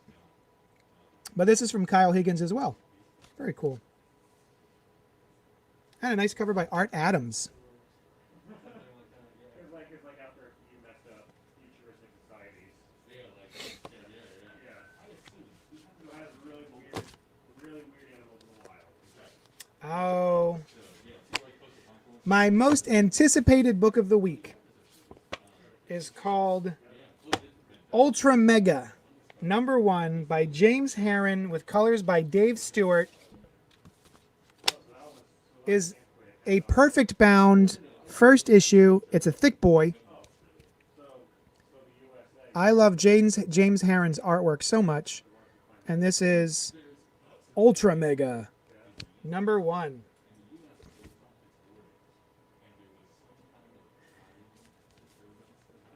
Oh, I love his artwork so much. It is so kinetic, a little gross.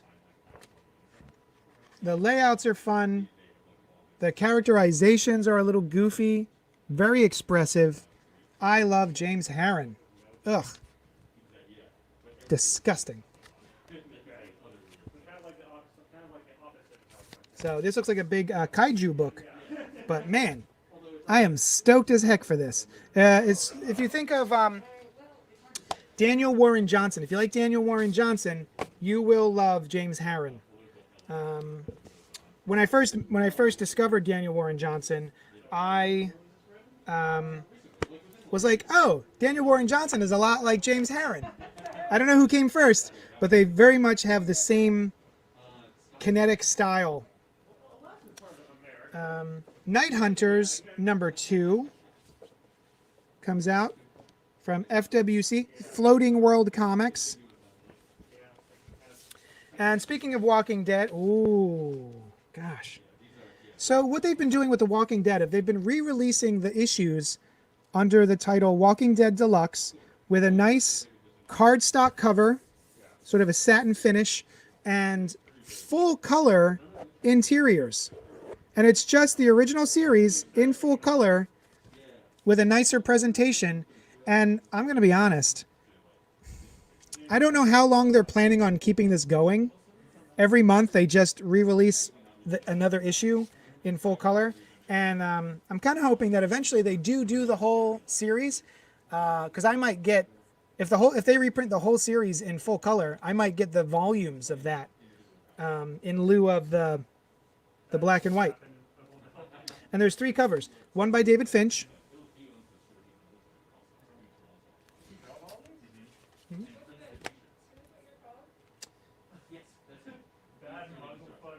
And this is one by Tony Moore.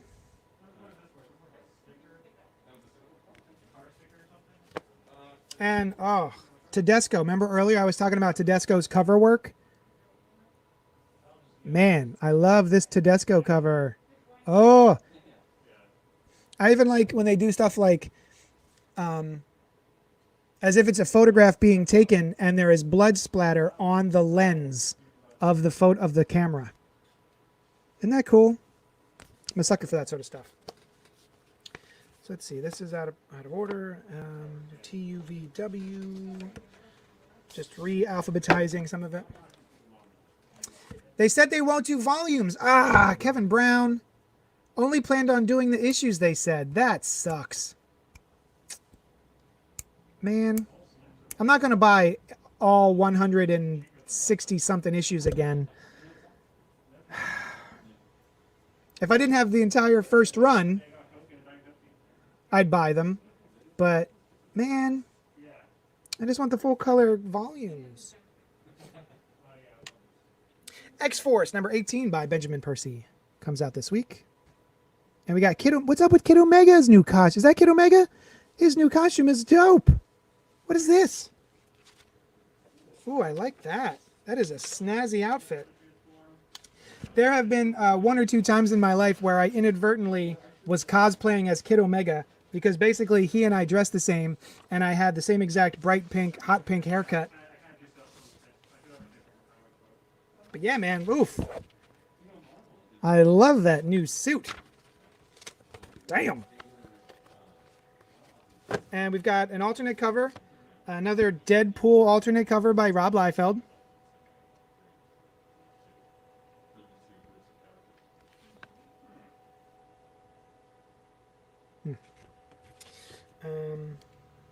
If you remember, when I was a kid, I had G.I. Joe, right? And their hands were always like this.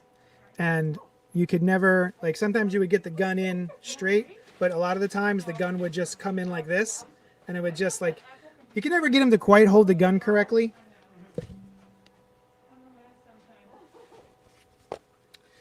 And Jen Bartel has been doing these variant covers for Women's History Month. So there's Iron Man. We got Patsy Walker, Hellcat. And this one is Jessica Drew, Wonder Woman. Sort of like fashion magazine, fashion photo shoot kind of illustrations. So that's that. That is all the Diamond stuff, I believe. So then we just have to go through the DC Comics, and we're donezo.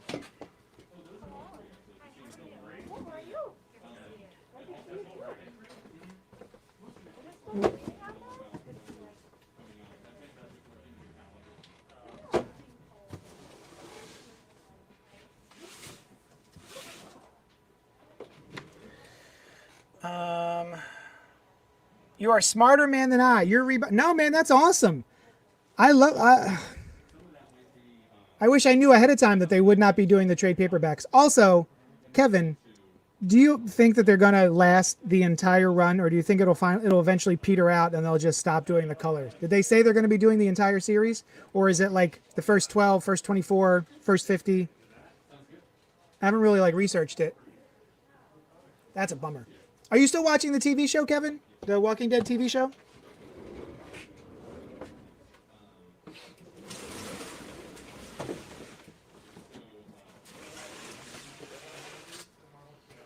Also, I'll show you something that I bought for myself.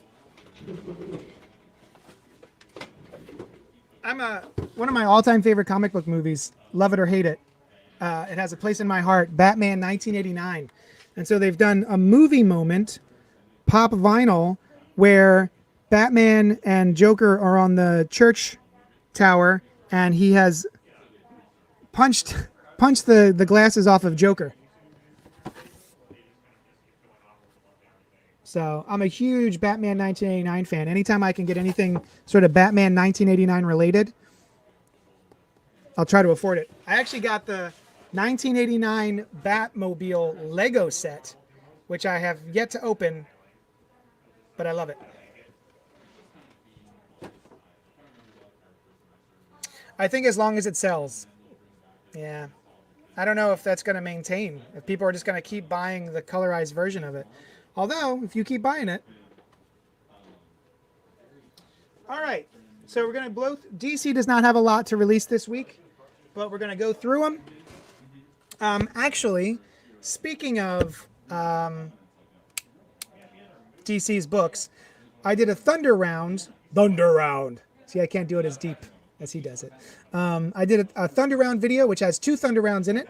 One is Nightwing number 78, and the other one is from Tom Taylor, and it's awesome.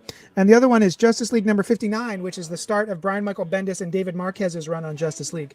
So if you look on the YouTube channel, Colts Pop Go, or Colts Pop Podcasts, you'll find my Thunder Round video where I just do 60-second reviews of both of those issues. So first up, we have Batman versus Ra's al Ghul, number 5 of 6, from classic comic book artist and writer Neil Adams. So he's back and doing a mini series called Batman versus Ra's al Ghul. Next up is Catwoman number 29 by Ram V and Fernando Blanco, which, ooh, I don't know who this is, but that's kind of a cool outfit.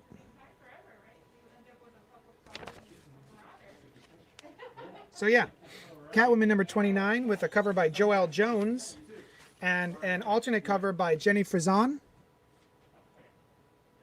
which is it's pretty good. That was a pretty good cover. The aforementioned Justice League by Brian Michael Bendis and David Marquez is the beginning of their run. Also featuring Justice League Dark. And so let's see, who do we got? It looks like they're all in shadow, so spoiler alert. I don't know, I guess that's Wonder Woman. That's Hippolyta. That's Hippolyta, Yeah. Says Brian. Who is Wonder Woman at this point? One of them, I guess. So I was right, it's still Wonder Woman. I didn't say you were wrong. I just said it in that tone. Oh, it's in the tone that says you're wrong. Yeah. Period. You notice how I didn't go up at the end? Yeah. Shazadam, I'm just kidding. Black Adam. Naomi, who is a new character created by Brian Michael Bendis about 2 years ago. Looks like we got Aquaman, Superman, Batman, and I'm very excited that Black Canary and Green Lantern are back. Speaking of which, they're really fun comic Green book. Arrow? What'd I say? Green Lantern. Green Arrow. Yeah. Green Arrow. What is that? Green I almost did that. Yeah. Green That's why I Arrow had to do it. Yeah. and Hawkgirl. So this is like the animated series, give or take. Because I like Hawkgirl's in there and Yeah. Black Canary and Green Arrow. And because I was wondering, as I was doing my orders last week or 2 weeks ago, I was like, oh, look at this. The Green Arrow Black Canary comic series is coming out in a trade paperback, like new reprints. And I remember really enjoying that. It was the only time I care about Green Arrow is when he is side by side with another character, mostly Black Canary. Yeah. I like their relationship a lot. I also like the Green Arrow Batman rivalry in Yes. the Brave and the Bold In the cartoon you were talking cartoon about. series. Yep. Yeah. Yep. Yeah. Now the Justice League, I think, is going to be like a sort of backbone book, apparently, of DC. A backbone, like the backbone of the DC, Exactly. in the same way that Brian is the backbone of our show. That's the kind of way that it is. Yeah. Same thing. And Green Arrow and Black Canary's relationship, I think, is going to be kind of one of the indicators of where the universe stands now. Ah. The new, that kind of thing. I think that's why they're there. I'm excited about Yeah, it. me too. Yeah, I like them as a couple. Mm-hmm. So yeah, this is the David Marquez artist alternate cover. Brian, we have not had a chance to discuss it. How excited are you? We're going to do it right now. How excited are you on a scale of 1 to 10, the usual, Yeah. scale of 1 to 10, that Wally West is now the Flash again? Extremely. Ah! Ah! Wait, that's not my question. I did It's not in answer. between some of the numbers. Between 1 and 10. Yeah. I'm going to give it a 10. I'm going to give 10 it a out of 10! Here's the thing. I love The Flash, Yeah. as you know. I do know. And now you know. Now everybody knows. Yeah. And I was always wanted Barry Allen to come back, and I was really excited when he did, and I'm very happy that he's around, but I don't think he's been handled that well. Go on. As JD has indicated. Yep. Now, he never got the benefit of decades of modern evolution of storytelling. His stories were always set in the past, and he never had an ongoing when Wally was becoming the modern. All the characters were evolving, and I think that played negatively into what they're doing. But I really am excited for him to still be around, but Wally going back into the role where he was so cool. Right. It was one of the major missteps, I think, of the New 52. And The Wally stories were so good. So that good. I'm hoping that we can have both of those things. Yeah. You know? like people who like dumb crap, like Brian, Yeah. he can enjoy the Barry Allen stories, Yeah. and the people who like the dope shit, Yeah. best of both worlds. Yeah. But Both those of us. things are exclusive, right? Like, Yeah. I like dumb crap. I like and dope shit. separately, I can enjoy Barry Allen stories. Yes. Which Oh yeah, are- those aren't. Yeah. I'm not saying that Barry Allen is dumb crap. No, I'm just of course saying that you Yeah. personally are a Yeah. garbage person who enjoys dumb crap. Yeah. On top of that, he likes Barry Allen. Yeah. Yeah. Why would you say that? But I'm excited. It also looks like the costume is maybe going back to a little less lines, fewer lines. Oh. With I'm not a fan of that. Of the stitching, or Well, what was that yeah. called? Yeah, stitching or lightning lines when he's running. Yeah. Sometimes when he's not. I don't like it. I'm trying to think of the name of what they call that. Like seams. Yeah, sort of. Yeah. Anyway, have we had a single issue of Wally West as the Flash yet? No, Do we know? that's the next one. You know, I own the comic book store. Just a heads up, I own the comic book store, and I'm going to ask Brian right now. Do we know Yeah. if there is a Flash #1 starting with Wally West as the Flash? It's not #1, but it is all the rest of those things. In Okay. 768, I believe, Nice. and it's got one of those cool covers where I don't know if it's a variant of the regular, but where he's running towards you, and he's got multiple costumes. I love that shit. Yeah, he's like his Kid Flash costume, then his later one, and it progresses. To this day, I love it. that Kid Flash costume, as dopey as hell as it looks I imagine it would look in real life. I love that It's costume. a really good costume. Even with you got the billowy hair out the top. It's great. Oh, They've got that with the new Flash, the non-binary Flash that is, yeah. and they got the hair. What's their name? Do we know their name yet? I'm not sure we do. There's a bit of mystery behind who they are. Are we getting more of them in That's the the- regular DC universe? Yes, I believe a younger version, of course, because that Yeah. takes place in the future, and they Yeah. will be here. They already seem pretty young, so I'm curious. Well, here's the thing: in Future State, they came from another reality. Ooh. Flashes travel through time. They do. all the time. They do. So it could be not that much before Yeah. Future State, but they do seem pretty young. Ah. Yeah, You know what? It would be neat yeah. if it was that character, and they're actually older than we saw them Ooh, that because would of be time travel. Really? So they know about what happens in Future State Yeah. because it's a future version of them. Come back maybe to negate the Future State. Yeah. That would be cool. Huh. Probably not what they're doing. No, I come up with that stuff all the time. I'm like, this would be awesome. One time out of 1,000 does it happen? Yeah. You know? All right. So speaking of Justice League, number 59.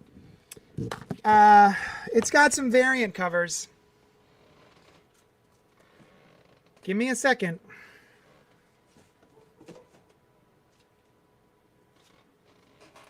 Green Arrow. Oh, that's Looney Tunes. Oh, also coming out this week, Looney Tunes, Looney Tunes number variant. 259. Can I interest you in some Instant Martians? Yes. Says Daffy Duck. Why does he have? Who knows? All right, so here we go. Here's variant covers for Justice League. Ugh. Ugh. I'm much more excited than usual about it. Ugh. Okay, so here's what I think happened. I think when I ordered these variant covers, I thought they were for different issues of Justice League, not all issue number 59, I see. and that's why I have so many of them. Well, they also sent you a bunch for free. Did they? 5 each. Oh, that's why. They sent me 5 free ones. Oh, great. So these are all Zack Snyder's Justice League themed variant covers of Justice League number 59 by Bendis and folks. So here's one of them.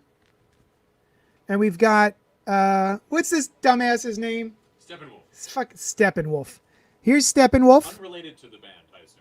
with Batman and Cyborg. Are you talking trash about one of the new gods just now? No. Just this version, you know. Just this for. Okay. Also, his name is stupid. This one is. Oh wait. So who was that by? This looks like. Gosh, I don't know. Matina, The name Francesco is on the- Matina. Where? The name is on the slip Where's the slip? in the box. God damn it. Where's the It's box? right next to you. Could not be closer unless it was in your hand right now. It is.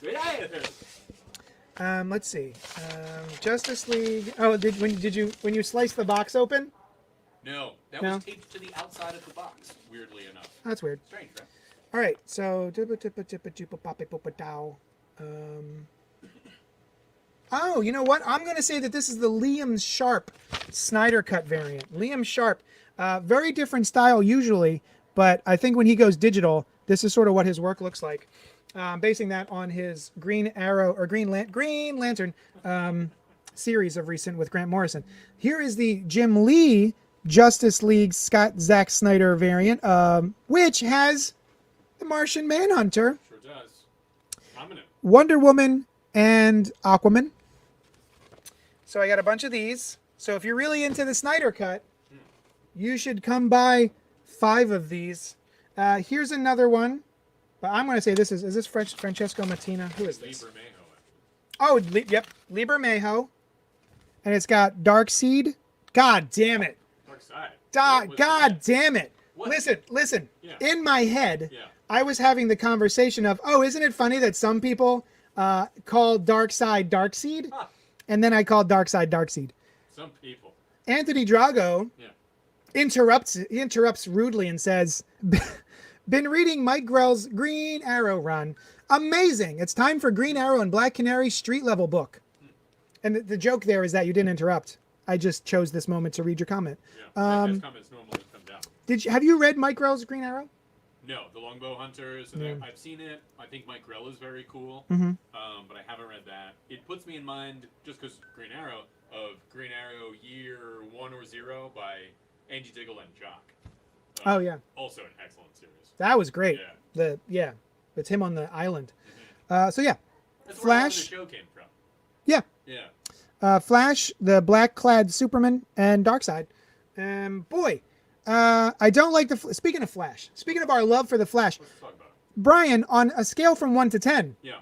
how excited are you for this version, the Snyder version of the Flash? We're gonna go costume first. Costume? First, I will give it. This is going to be a little higher than you would think, and it's still pretty low. 3. And the reason that it's higher is because apparently, and I don't know if it'll happen in this version, he is supposed to get a new costume partway through the movie. Oh. And if it doesn't happen in this cut, I think it's definitely in the upcoming Flash movie. Right. Like, this is the one that he kind of put together. Yeah. And then when you've got some Wayne money behind you, Yeah. you sleeker one. Okay, fair enough. Yeah. I'll give it a 3, I guess. Yeah. I'm gonna give it 2. I'm gonna give it a 2. That's fine. Yeah. Having seen any of the Snyder films wherein the Flash is running, Mm-hmm. how do you like the way the Flash moves when he's running?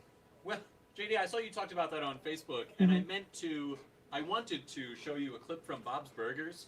I couldn't find a short enough one where Jimmy Jr. is running exactly the same way. Oh, really? Yeah, he's like, just kind of arms flailing in front of him.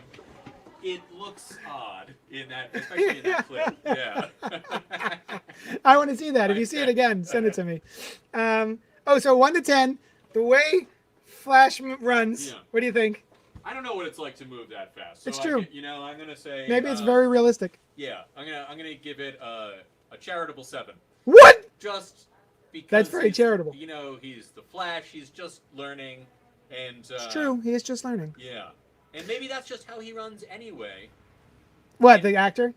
Well, no, I mean Barry Allen before he got Oh. super. Like, he was always very slow. That's right? true. And he Before he got just super runs speed. like a dope. That's why. Yeah. He's very bad at running. Yeah. He's just, no one ever taught him how to run. No. His father was in jail, so he Right. was not around to teach him his son how to run. Yeah. Just like all of us. Here's how you run. Yeah. So anyway, all right, fair enough. Okay. I And always then, thought an element they should have played up is that he is super into comics. Barry yeah, Allen. yeah. And Barry Allen as the superhero fan would Yeah. be a great hook for him. I love that. You know? I can't believe we don't see more of that. Right. That was That's why he got literally, his name. that was exactly. Yeah. That was that was the thing that made me interested in the Flash to begin with. Was the first time I ever saw a comic book character who was reading comic books, Yeah. and took their name from a comic book. Yeah, because he really liked the Flash. Yeah, he liked the Jay Garrick, Yeah. the Golden Age Flash, and in Barry Allen's original origin, he was as a child he sat around reading the Jay Garrick Flash comics, and I thought, can he do that? They could. He's a comic book character. Is he allowed to read comic books? So yeah. All right. Okay, so we're gonna wrap this up real quick. I just wanted to go through those variant covers and implore you to come buy them because I have a lot. I'm begging you, please come buy them. If you like the Snyderverse, please. Oh, final Recommend they get a full set? Well, Buy the full set. Yeah, it's not really complete. 1 to 12, or 1 to 12. 1 to 10. How excited are you for the Snyder Cut? Surprisingly. I'm right? surprisingly excited. I was this like kind of me getting more excited about it when it first came out. I was like, whatever. And something about just what I've seen, or the way that it's been described, or the fact that the original one was not great, and you never thought this would happen, but it is coming out, Yeah. which is kind of cool. And I really want a really, really good Justice League movie. Yeah. I would love that. So I'm excited. I'm going to give it a 9. A 9 out of 10. Yeah. I'm going to give it an 8 out of 10 Okay. as far as like my excitement, because I am uncharacteristically excited for this. Yeah. Okay. I am prepared to hate it because that's just been my experience of these movies. It's not that I want to hate it. Right. It's that I'm preparing myself for every time I get excited for one of these movies, be it Man of Steel, Justice League, BVS. I have not enjoyed them to a staggering degree. Right. As Right. much as you would like. Yeah. There are elements of all of these movies that I like, but there are more elements that make me go, why did you make that decision, Zack Snyder? Why have you done Must this? be annoying for the people in the theater. So many, yeah. I've got kicked out of so many of these showings. Why do you keep going I have yet to back? sit through an entire showing. They're always beautifully done, you know. Hey, Kristen Kidd, one of my best friends in the world, says 1 to 12, classic rating system. Well, what's her answer? Yeah, what's your answer? She doesn't give a shit. What's her answer 1 to 12 about the goodness of a 1 to 12 rating system? Oh, that's true. On a scale of 1 to 12, Yeah. how do you rate the 1 to 12 rating system, asked Brian. Yeah. Kevin Brown says, statistically, one of the WB-DC movies has to be a good eventually. It has to be. I I don't know if it works like that, but would say Wonder Woman was good, there you go. right? You would say that. I did. And what did you think about Shazam? Oh, you know what? Shazam was great. There you go. Shazam was legitimately great. There you I think go. that was a lot of fun because it knew what it was, Yeah. and it was just that. Cool. Oh, Justin says on a scale of 1 to 10, 18. Which thing was that a response to? I don't know. Actually, I'm assuming his answer is a scale of 1 to 10, 18. Literally, all it says is 18. A scale of 1 to 1,018. Yeah, 18. Okay. Cody says, oh, hi, Cody. We've rewatched/watched the DC stuff to get ready to watch this. I do not expect a good movie, but I will probably enjoy it for one reason or another, probably talking trash about it during our viewing. That's true. It's not a high recommendation. A lot of the fun of these movies is going through and being like, what the? A 4-hour movie marathon will be fun in some fashion. I mean, you don't have to do it all at once. Oh, we still have to watch Aquaman, says Cody. I thought a lot of people liked that. Sure. Okay. Listen. Okay. Are you listening? I'm listening. All right, I'm about to speak. What? I fooled you. He wasn't listening at all. Man of Steel, BVS, Justice League. At no point during those movies, despite what my face may have read, was I about to walk out. Okay. Because Aquaman. you watch them in your own home, right? In the apartment? No, I mean the only reason I had to leave is because I would constantly be yelling out loud. What is this decision, Zack Snyder? Aquaman, I was very tempted. If I was not there with Len the Bat Tribble Yes. to do a review for Cult Pop and the Black Tribbles, I would have left the movie theater. Really? It was painful for me to be there. I have so rarely left a movie. You know what I mean? Yeah. Like, even, it has to be really bad. So I think it may be under 5 times in my life have I done that. Did you watch Aquaman? No, I haven't seen it yet. I'm curious. Yeah. On a scale of 1 to fish, 1 to fish. Anthony to fish. Anthony says, did anyone watch BVS Ultimate Edition on HBO? This is Thought a scale of 1 to fish. Yeah. Did anyone watch this movie? Those are two separate things. I was just saying on a scale of 1 to fish. All right. How did you like Aquaman? But then I interrupted myself by reading the comment. Yeah, that'll do it. So fish, I guess?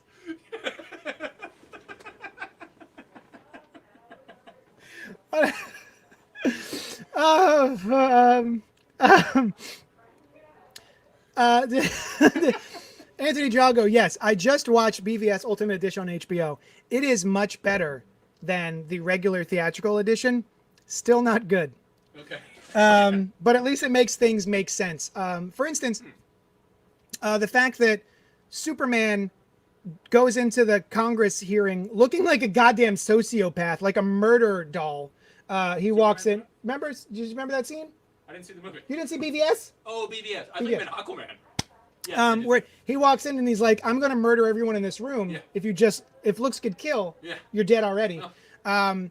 And the thing explodes under the guy's chair, and I always went, "What? There's a time bomb. It's a bomb. He's really How does fast, Superman know, or how does he not know that there's a bomb under this guy's wheelchair?" Yeah. In the extended edition, they go, "Aha! It's lined with lead. Superman can't see through lead. Yeah. Easy peasy, lemon squeezy." Yeah. But it does not fix everything, because there is a scene in the theatrical version where that explosion happens at the Courtroom. Sure, Hearing. in Washington. All right. And Superman just literally pieces out. He's like, "Aha! You're all dead." Pum. So, and I went, "That's not Superman." Yeah. But then, in the extended cut, they show Superman after the pum. Uh-huh. No, this is the pum after the boom. Yeah. Boom, then pum. Boom, then pum. Boom and pum. In the longer version, there's the boom. Then Superman carries one single person out Huh. to help them, right, and lays them down, and then pum. Yeah. He's not going to spend all day. Right, I guess. But I was like, Superman would never pum Yeah. after a boom. No. He doesn't boom and pum. No, He booms in states. that's right. He does not boom and pum. So yeah, it's still a mess, and does not read as Superman to me. Let's see. Comments. It does not boom and pum. Superman. Cody says Aquaman is like 2.5 hours, which seems like a lot for an Aquaman movie. Not only does it seem it is it. I've already heard about the octopus from Cali from you. Things you got to know about Aquaman for anyone who hasn't seen it yet. Yeah. The type of movie it is that everyone has CGI hair under the water, Because it's waving around. right, waving around. It films on land. And the Atlanteans as a people, as a race of people who live underwater and have always lived underwater for generations, wear metal boots Huh. as part of their armor. They have metal boots on their feet Huh. as an underwater dwelling people. Yeah. There are sharks that roar That's weird. underwater. What sound? Do sharks make a sound? Roar. What? But there you go. Underwater they do. Yeah. It's roar. I mean, you can make sound travels underwater. And there is an octopus playing the it's like drums. The Little Mermaid? Yep. Cool. Under Aquaman the has sea. Doesn't he have a octopus friend in like the 70s? Sure. I don't think it's an octopus. It's some kind of Yeah. sea-dwelling creature. Yeah. So yeah. Yeah. Although the metal boots thing, I mean, if you're gonna wear metal at all, you might Metal as well boots. cover up the whole Like, deal. and I could understand if the metal boots had a propulsion system at the bottom of them, Uh-huh. and that helped propel you through the water. Well, it's just armor. Fucking metal boots in the ocean. Wait, but what about the rest of the suit of armor? Is that not a? Sure, but Yeah. what I'm saying is, Yeah. How do they? if swim? you're trying to swim, Yeah. metal boots ain't it, dog. Do they swim everywhere? They should. I mean, they don't walk from place to place. Right? They're shown swimming. Yeah, the boots should at least have fins on the boots. Fins. Yeah. No fins. Ah. Nah. Yeah. Not only would I have walked out on, only movie I would have walked out on would have been the first Expendables movie, but was with a friend. Okay. I've never seen those. No, me either. Molly says, I also need to watch Aquaman based on everyone else's description. Hey, Molly. Get super high and watch Aquaman.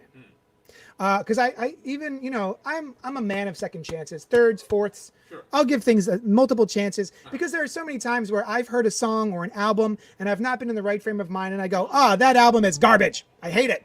And then later on, I'll hear it in a different context and I'll be like, holy smokes, this album is dope as hell. I love this album now. I'm a fan. And so I thought Aquaman would be it. Maybe I was in a bad mood. Okay. and I was expecting too much, and I didn't realize it was going to be a big stupid cartoon, which it also looks like a big stupid cartoon. Like the CGI is so atrocious. And so knowing all of these things, preparing myself to go, I revisited the film on HBO with Sushan because she's like, "Oh, I've never seen Aquaman. The extended You made me sit through fucking Man of Steel, BVS, and Justice League just now. one. I have nothing left of my soul. Let's watch Aquaman." And I said, "Okay, wife." So we put it on at Mark 20. What's- And let's assuming each mark is a minute. Okay. Why don't you just say At the 20-minute mark, there we go. at the 20-minute mark, Sushan goes, "Who directed this? This is bad." And it's a director who's James Wan. good, right? James Wan. Yeah. He's okay. Okay. James Wan. He's done a lot of like the horror films recently, like The Conjuring. Oh yes. Yeah. So I like those movies. Okay. And so the 20-minute mark, this movie is bad.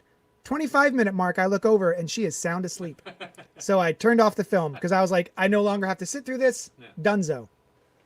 You're like, no, we watched the whole thing. Yeah, it was great. Yeah. We had a team up. It was great.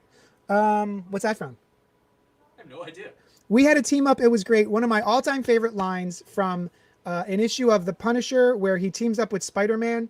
And literally part of it is Spider-Man is unconscious. So he holds Spider-Man's unconscious body up to get punched over and over and over again by a bad guy and then takes out the bad guy. Yeah. So when Spider-Man comes to after being unconscious and full of bruises, he goes, what happened? And he goes, Frank Castle says, "We had a team up. You were great."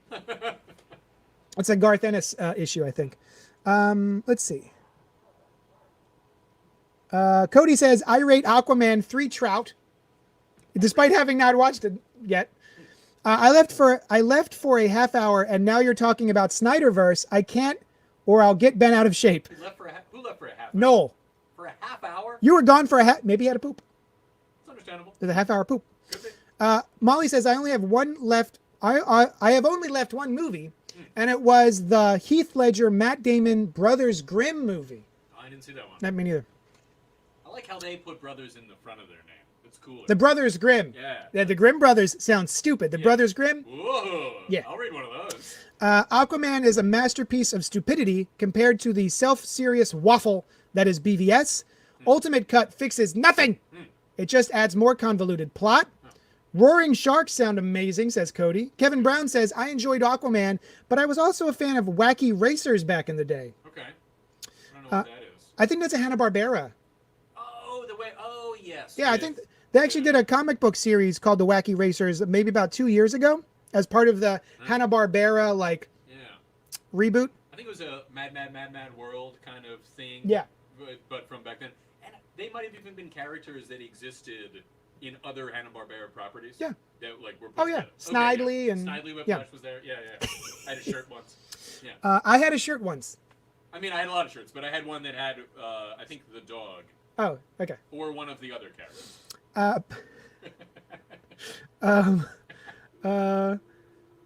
Let's see. Oh, Noel says they are strong enough for it not to matter. Muscle density. Oh, the boot. He must be talking about the boots. That makes sense. They exist under the water. You That's got to part of think the boat. about how jacked their legs must be wearing metal boots. They can easily swim. Also, they don't swim so much as propel themselves somehow.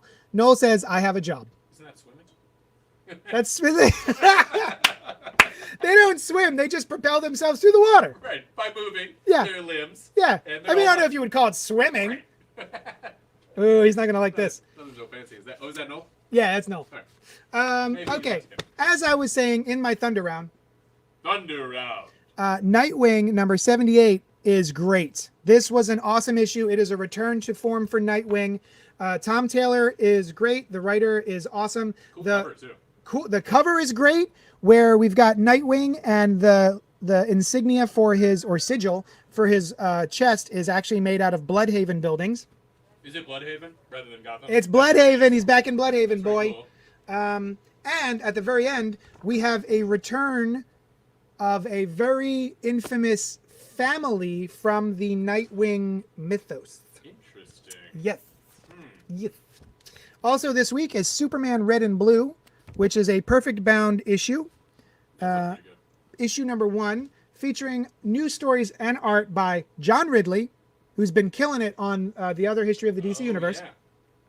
Clayton Henry, who's been killing it on those digital first Flash books Oh yeah. by Gail Simone. Also good. Brandon Easton, Steve Lieber, Wes Craig, Dan Waters, Danny, Marguerite Bennett, and Jill Thompson. So yeah, Is that D-A-N-I? D-A-N-I, Danny. Danny. This is the cover by Gary Frank. Frank, thank you.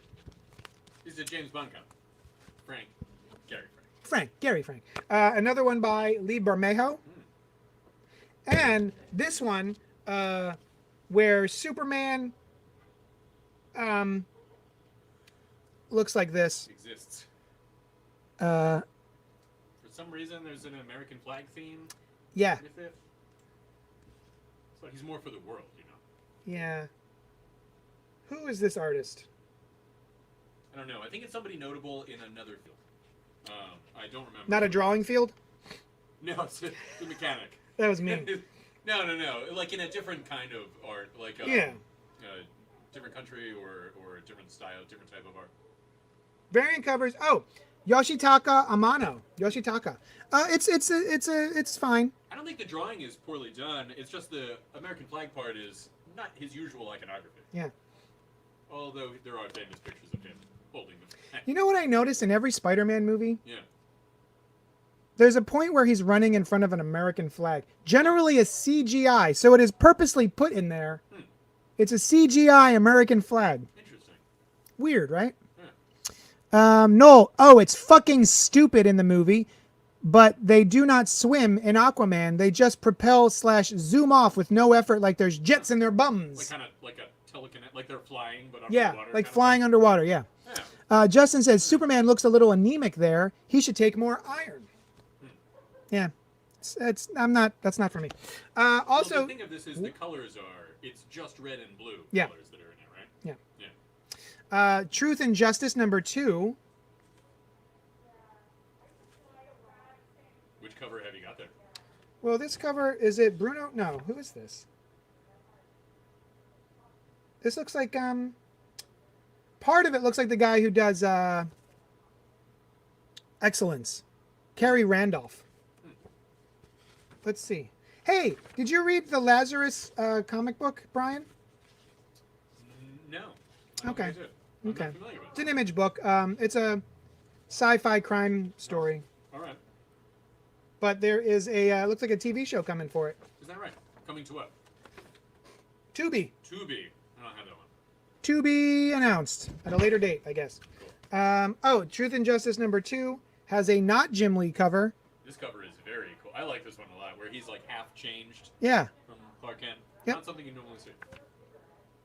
Ryan Benjamin, who is not Jim Lee. No. And that's He it. does look very gently. Oh, no, it's not. It's not it. Shit, it's not it. Okay, here, we're going to blow through these trade paperbacks. Batman Beyond, ooh, with a cover by Dan Mora, my new favorite artist. I am currently reading the Buffy hardcover. Oh, yeah. The new series drawn by Dan Mora is awesome. Nice. And I didn't realize this. Oh, shit. Do you remember the Batman and Robin series where it was Robin and I guess it was just Robin, and he had like a big bat for a pet? No. The big bat is back. Oh. in His the future. big bat pet. Batman Beyond times. Yeah. That's cool.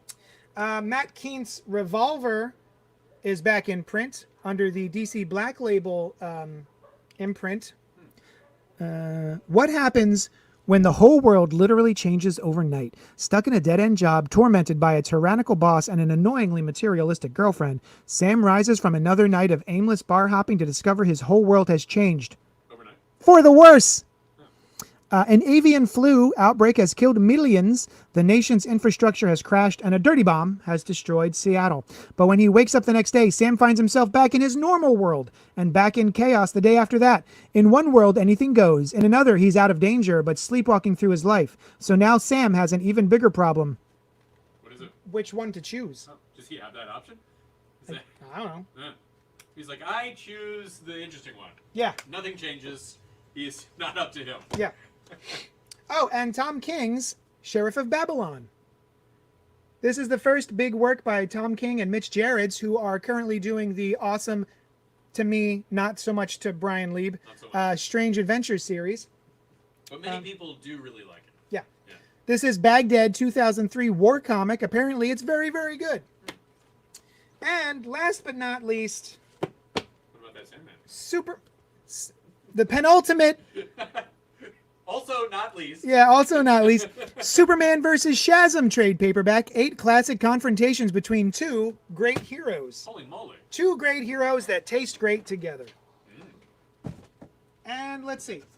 Last but not least, Sandman by Neil Gaiman, the deluxe edition, book 2, which has issues 17 to 31 of the original run of the Sandman, which includes the World Fantasy Award-winning A Midsummer Night's Dream and tales from the International Comics Festival Best Script Award-winning graphic novel Season of Mists. Oh, both of those high points in a very excellent series. That makes sense why they brought them to light on the back. Put it on the back cover. Yeah. Yeah.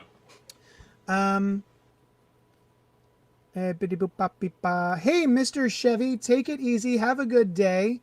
Be safe. Top of the morning to you. Happy St. Patrick. Is today St. Patrick's Day? No, tomorrow.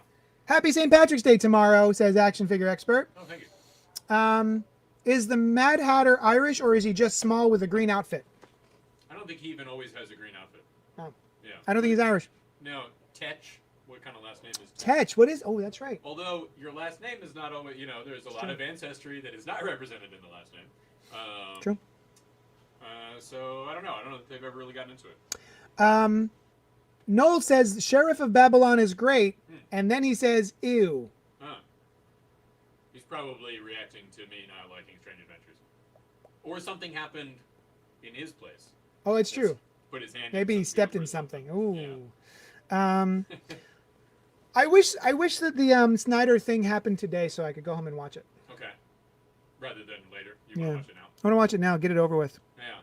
I'd like to watch it now, too. I mean, we're going to have to be talking about... You're going to have to watch all 4 hours before Sunday. Yeah. Well, I'm moving this Sunday, Well- JD, to a new apartment. Well- And I'm not going to be on the show. So that's a shame because I'd really like to talk about this with you guys. Well, Yeah. tough titty toenails, No, as they say. You say that a lot. As I say. Maybe I could find a way to chime in for a minute. No promises. Brian, Yeah. deconstructing a bad leprechaun joke. Oh, that was a joke. I thought it was a legitimate question. I didn't get the St. Patty's Day connection until just now. Well, a little earlier, but yeah. Oh, no, I don't know if you were here when we first started the broadcast.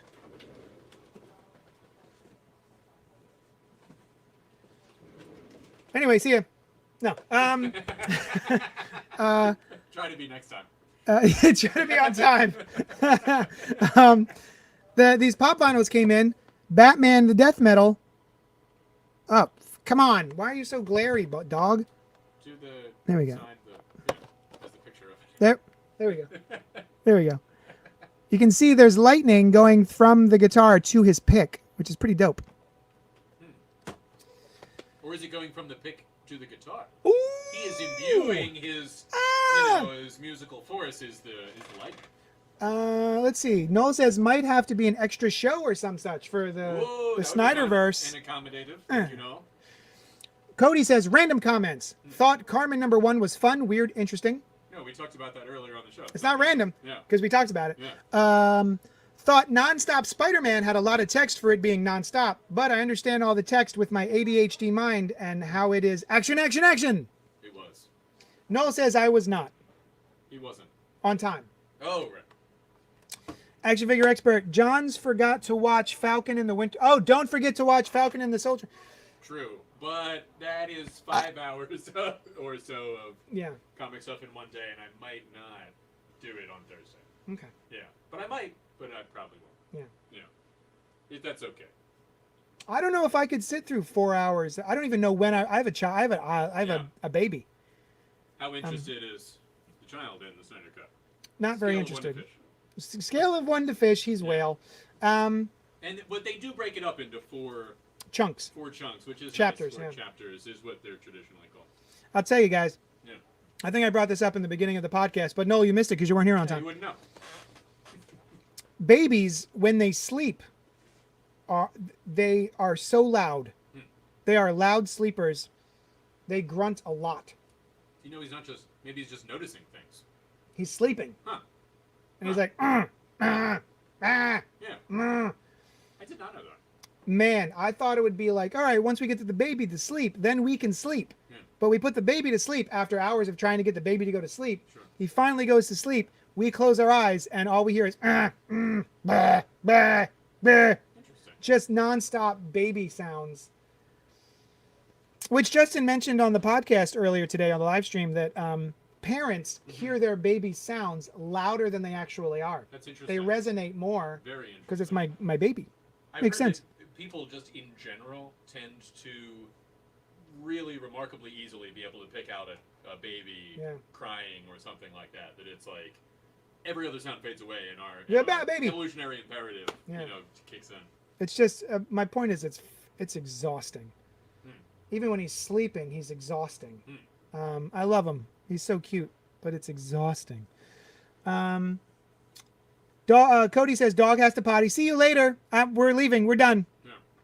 Yeah. Realistic pre-review of Justice League. Same plot extended. I don't think that's the case though Well, right. Well, with this one. right. Yeah. Is it the same plot? Yeah, there's a lot of unused footage. Yeah. And a very small amount of used footage from the original one. Yeah. I have the impression that it's one of those where it's like, you'd be surprised how much is different, and if I just do this, this, and this, it creates a whole Whole new thing. other thing. Yeah. Especially with so much new stuff and some new stuff filmed specifically for this. Molly says, scale of 1 to fish, he's whale. I'm cackling. Noel says, realistic pre-review of Zack Snyder's Justice League Part 2, more character development because there's an extra 2 hours of it. Yes, probably. Probably, yeah. All right, guys, thank you for hanging out with Brian. Brian, come say goodbye. Oh. Hey, see you later, guys. Yeah. You can see, well, not Brian, maybe me, depending on how exhausted I am. The last podcast we were supposed to live stream, I missed because I slept till 2 p.m. because I was unconscious. Fun fact says, Molly, domestic cats evolutionarily developed their meows to sound like babies crying so humans would pay more attention to them. That is a fun fact. Nice. That's a very fun fact. Noel says, find magic boxes to stop Steppenwolf, plus 4 hours. Yeah. Although, stop Steppenwolf, are they stopping Steppenwolf or are they stopping Darkseid? I think Steppenwolf, like from Family Matters, where it's like Stefan Wolf. Yeah.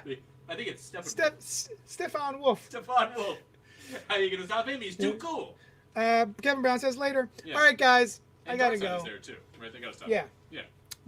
Tonight is book. Oh shit! Tonight's book club at 8 o'clock. I mean, yay! Tonight's book club at 8 o'clock.